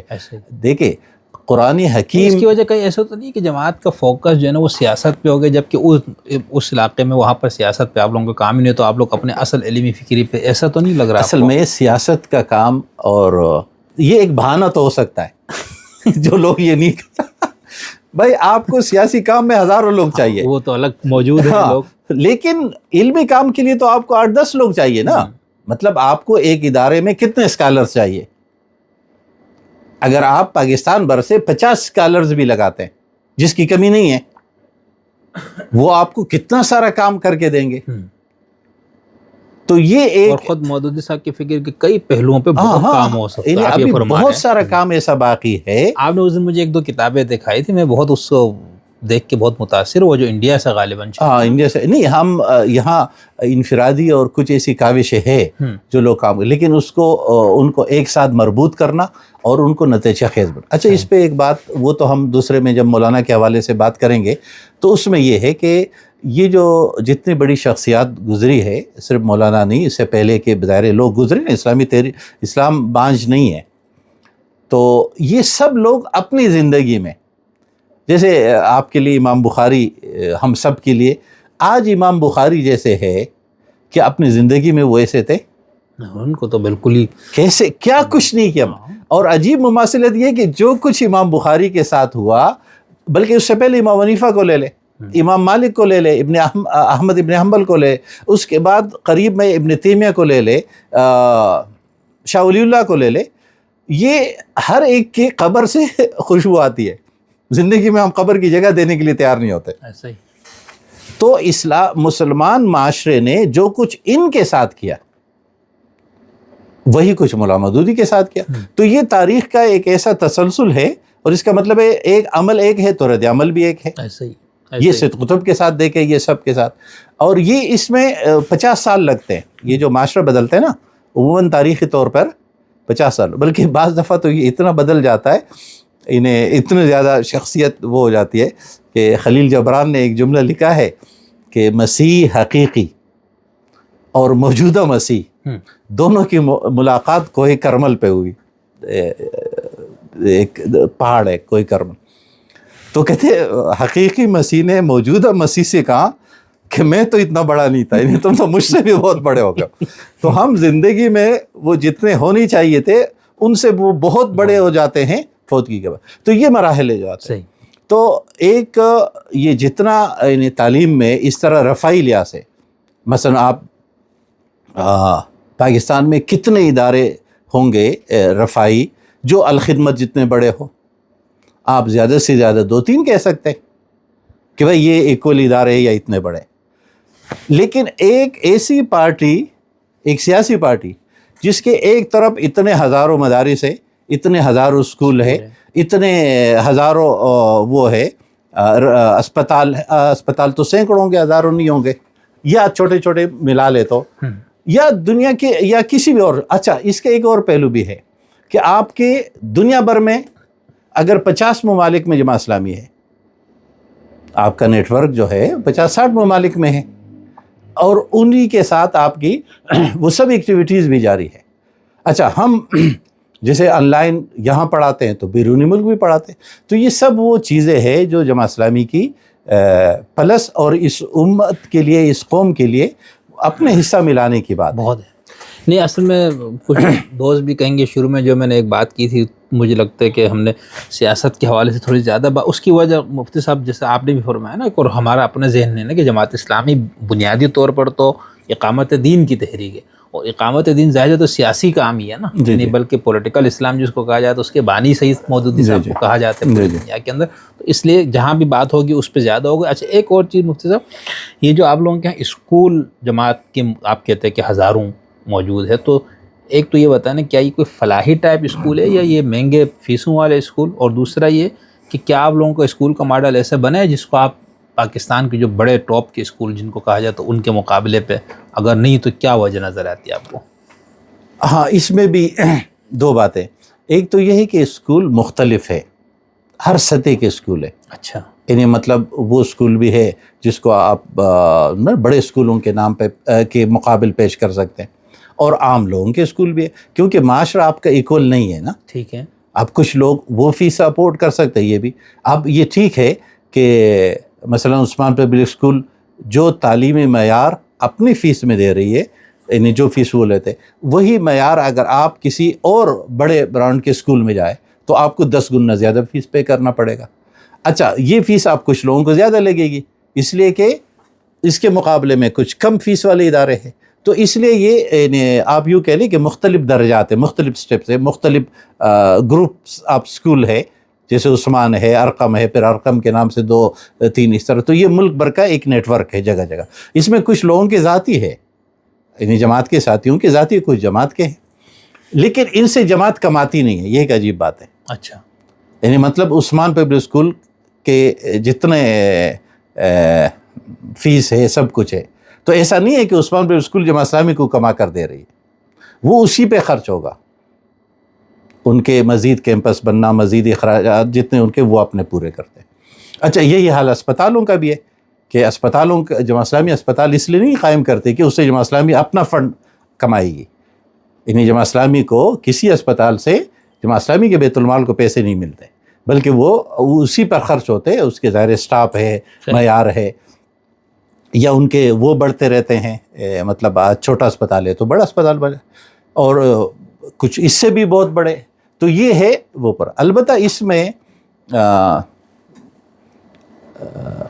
اسکولوں میں ایک کمی میں محسوس کرتا ہوں، جس کی طرف آپ نے تو اشارہ نہیں کیا، کہ بھائی کم از کم جماعت اسلامی کی 5 یونیورسٹیاں تو ہونی چاہیے تھی نا. اب تک ہم اپنی کوئی یونیورسٹی نہیں بنا سکے. اب تو باقی سب نہیں بنا لیے. ہاں اب تو اور زیادہ آسان ہو گئی ہے. بلکہ جماعت کے نام پہ کچھ لوگوں نے کام کیا. نہیں رفاع یونیورسٹی کی جو سر بڑے ہیں وہ جماعت کی بہت اہم آدمی تھے. نہیں اس طرح تو ہمارے کہیں یونیورسٹیوں میں ہمارے اس طرح ایک کوشش پروفیسر خورشید صاحب نے برطانیہ میں لیسٹر میں ایک تعلیمی ادارہ قائم کیا تو ہونا چاہیے. اچھا یہ بات اب اس کے لیے بھی ہے کہ ہم پاکستان میں نہیں ہونا چاہیے تھا کہ بین الاقوامی ہماری یونیورسٹی ہوتی ہے. کیونکہ ہم کہتے ہیں، اور یہ جو مدینہ یونیورسٹی کا نظام ہے اس کے بانئین میں مولا مودودی شامل تھے. مولا مودودی کی یونیورسٹی کا ایک دینی تعلیمی ادارے کا ماڈل موجود ہے. جب ماڈل موجود ہے تو وہ عملاً یعنی جب آپ کے پاس نقشہ موجود ہے تو عملاً اس کو قائم کرنے میں کیا ہے. تو اس کو بھی آپ یہ کہہ سکتے ہیں یا ہمیں یہ تسلیم کرنا چاہیے کہ یہ وہ ایک یہ بھی ان بہت سارے کاموں میں سے جو ہونے چاہیے تھے وہ ان میں سے ایک یہ ہے کہ ہماری یونیورسٹی اس طرح ہمارا بورڈز ہونا چاہیے تھا. جب یہاں آغا خان بورڈ ہے، ضیاء الدین فلاں فلاں یہ سب بورڈ ہے، تو اس طرح ایک بورڈ ہمارا بھی ہونا چاہیے تھا. تو یہ سب وہ یا تو آپ یوں کہیں کہ یہ ہدف ہے، انہیں ایسا ہونا چاہیے کہ ہمارے یہ سب قائم ہو. نہیں کہ ایسا تو نہیں، جماعت نے بہت زیادہ اپنا کام پھیلایا نا. ہر جیسے آپ نے کہا کہ سب سے یونیک اس حوالے سے بھی کہ مختلف اس کے شعبہ جاتے ہیں نا، تو اس کو وجہ سے ایسا تو نہیں کہ وہ پھر کسی ایک میں بہتر اس کی پرفارمنس نہ ہو. ایسا تو نہیں ہے آپ کو لگتا؟ نہیں اگر آپ سیاست میں بھی آپ لوگ بلکہ میرا تو خیال ہے کہ ابھی میں جو کہتا ہوں ابھی محاذ گھاٹیاں احد کی اور بہت ساری ہیں. بالکل. انہیں میں خود یہ جیسے میں آپ کو بتاؤں، اب وہ تو بات ہمارے دوسرے اس میں بھی آئے گی کہ جو ہمارے علمی محاذ تھے، جس طرح یہ سنت کی عینیت ہے، یہ ایک محاذ تھا نا جس پہ، ورنہ تو یہ ڈاکٹر عبدالودود صاحب کا خط تو سب علماء کے نام گیا تھا، باقیوں نے کیوں جواب نہیں دیا؟ تو لیکن یہ محاذ اس کے بعد رک کیوں گیا؟ اس طرح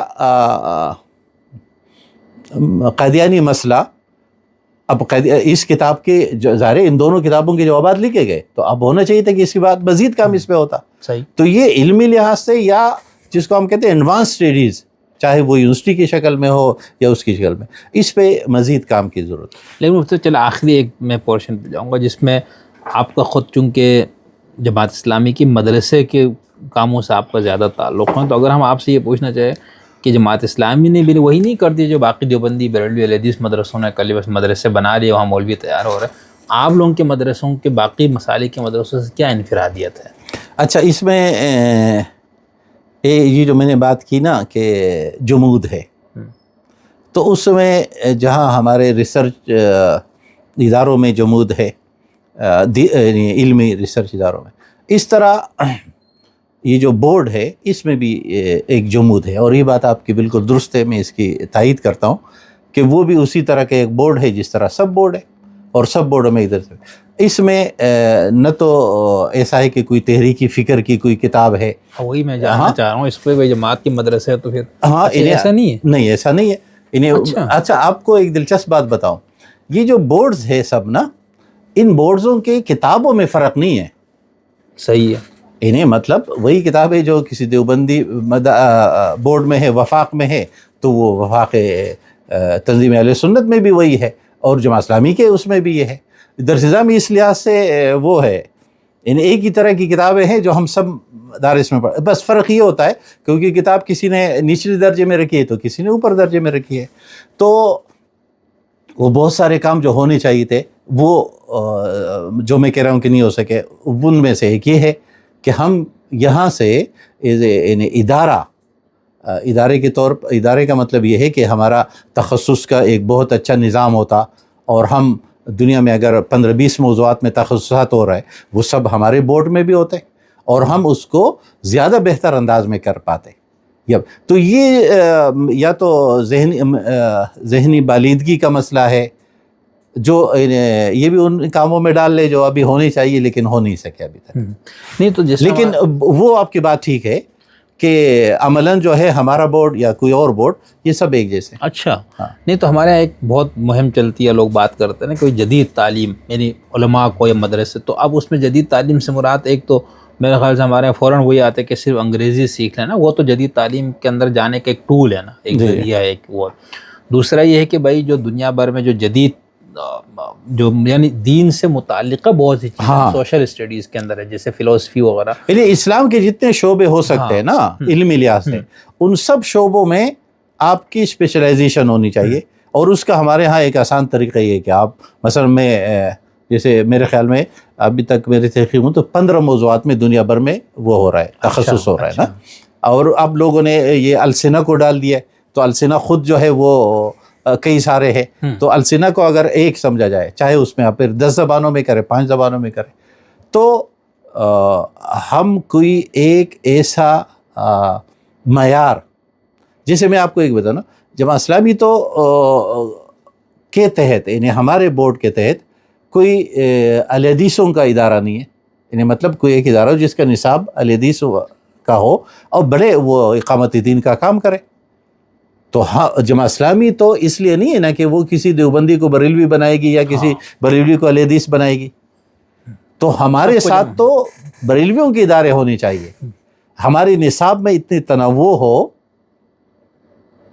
آپشنز ہو کہ ان طرح کے ادارے سب کے ہیں وہ ہمارے ساتھ چل سکے. نہیں تو یہ کون لائے گا پھر؟ آپ اس کی ذمہ دار خود بھی نہیں ہیں، آپ خود ذاتی طور پر آپ میں کبھی بھی ذمہ داری قبول کرنے سے وہ نہیں ہوں گا کہ میں نہیں ہوں. یقیناً اس میں کوئی دو رائے نہیں ہے کہ میں اور مجھ جیسا ہر فرد اس کا ذمہ دار ہے، اس لیے کہ ہمارا مزاج وہ یہ ہے کہ ہم ہر کمی اور ناکامی کی وجوہات بیرون میں تلاش کرتے ہیں، خارج میں جبکہ قرآن کا تصور ایسا نہیں ہے۔ قرآن حکیم چاہے تبوک پہ تبصرہ کر رہا ہو، یا احد پہ تبصرہ کر رہا ہو، یا حنین پہ تبصرہ تو قرآن حکیم جتنے پوائنٹس بتاتے وہ اندرون ہے، تم نے یہ کیا۔ یہ نہیں کہتا کہ دشمن زیادہ تھے، دشمن زیادہ ہے تو پھر تو قرآن حکیم فرماتا ہے زیادہ تم ایمان، یعنی دشمن کی قوت وغیرہ ہو تو پھر مورال بڑھتا ہے۔ خامیہ، تجزیہ، جائزہ وہ ہمیشہ اپنے اندرونی کمیوں کا لینا چاہیے اور اس کو آپ دور کریں۔ اس لیے میں یہ بھی کہتا ہوں انقلاب میں بیرونی رکاوٹ نہیں ہوتا، انقلاب میں اصل حاملین انقلاب خود رکاوٹ ہوتے ہیں۔ جب آپ اس معیار پہ آئیں گے، جب اس پیمانے پہ آئیں گے کہ آپ انقلاب برپا کر سکے، جب تک آپ اس مرحلے میں تو گویا آپ ابھی دور ہے۔ صحیح۔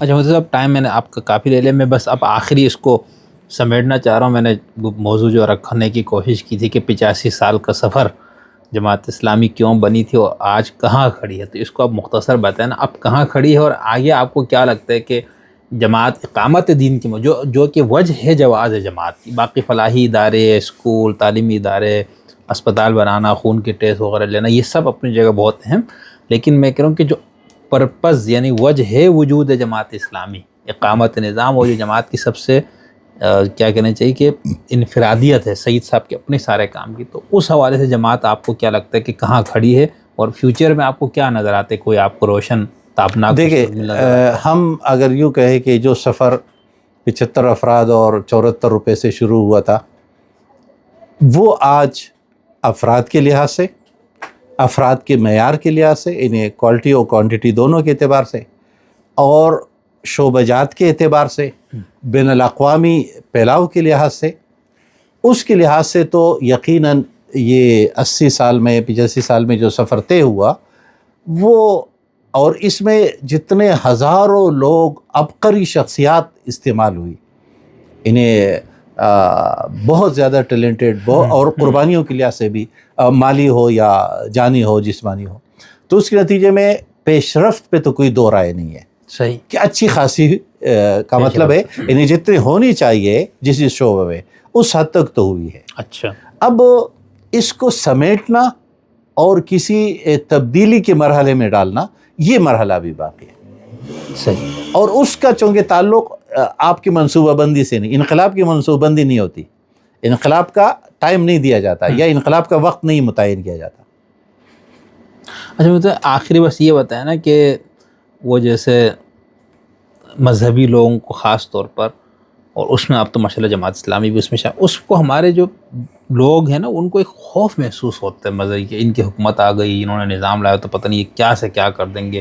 پھر اللہ کا شکر ہے کہ ہمارے پاس طالبان کی ادھر مثال ہے کہ عورتوں کے ساتھ جس طرح کیا جا رہا ہے، ادھر ایران کی مثال بھی جس طرح سے وہاں پر ناقدین اور ان کے ساتھ جو وہاں پر بدترین سلوک ہوتا ہے، اگرچہ دونوں کے حامی نہیں مانیں گے، تو آپ لوگ کیسے ہمارے لوگوں سے اپنا خوف دور کریں گے؟ بھئی ہم آئیں گے تو ایسا کچھ بہت تباہی نہیں پھیلائیں گے آپ کے لیے؟ اصل میں اس پہ ایک مشہور جملہ ہے، لوگ جماعت اسلامی کے بارے میں کہتے ہیں یار یہ لوگ آئیں گے نا تو سب لوگوں کے ہاتھ کاٹیں گے۔ ہاں اچھا یہ بات کیوں ہے؟ یہ وہ مجرمانہ ذہنیت ہے، حالانکہ یہ معاشرے کے سب لوگ چور نہیں ہیں، چند لوگ چور ہیں، ایسا ہی ہے۔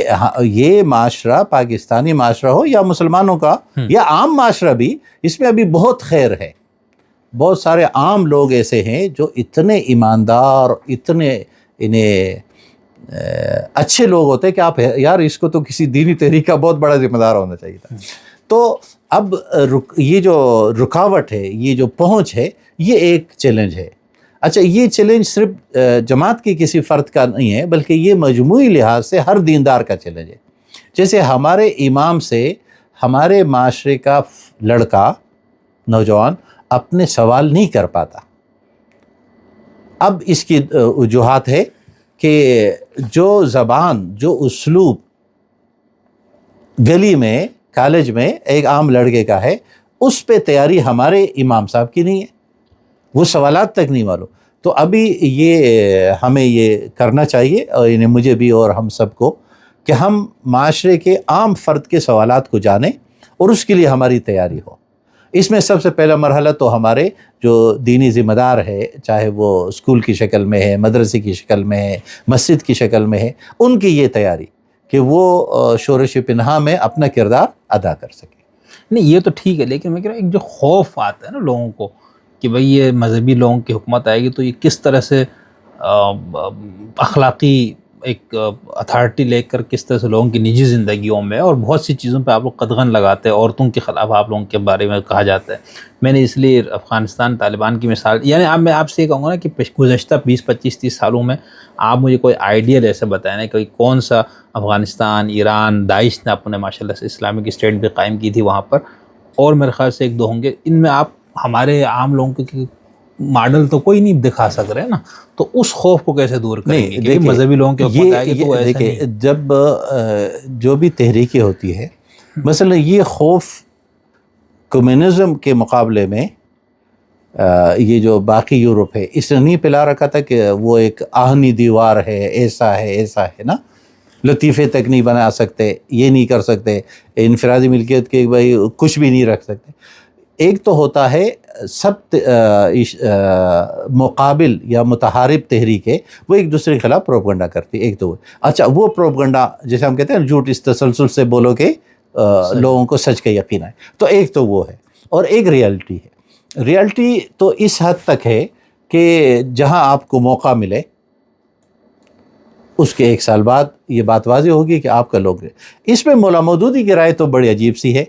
جیسے حدود کے مسئلے پر وہ لکھتے ہیں، اچھا اس پہ بڑی لے دے ہوئی کہ اس پہ بھی بات کریں گے، کہ مولانا کہتے ہیں کہ آپ نے ایک ایسا معاشرہ بنایا ہے کہ اس میں آپ نے ایک کمرے میں ایک نوجوان لڑکے اور لڑکی کو بند کر دیا، اور صبح آ کر آپ کہیں کہ بھائی ان لوگوں نے زنا کیا ہے، ان کو سزا دو. تو مولانا کہتے ہیں اس کو آپ کیسے سزا دے سکتے ہیں، یہ تو آپ نے ان کو موقع دیا ہے.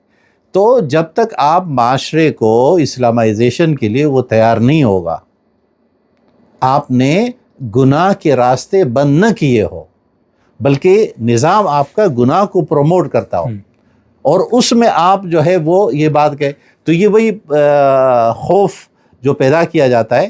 وہ جو چند جرائم پیشہ لوگ ہیں جن کو یہ ڈر ہے کہ ہمیں نقصان ہوگا، اور یہ پہلے سے بھی ہے. فرعون ہمیشہ یہ کہتا ہے کہ یہ تمہارے مثالی نظام کو ختم کرنا چاہتا ہے مسئلہ. تو یہ جو ظاہر تمام انبیاء کی اور اس کا رد عمل، چونکہ عمل ایک ہوتا ہے تو رد عمل بھی ایک ہے.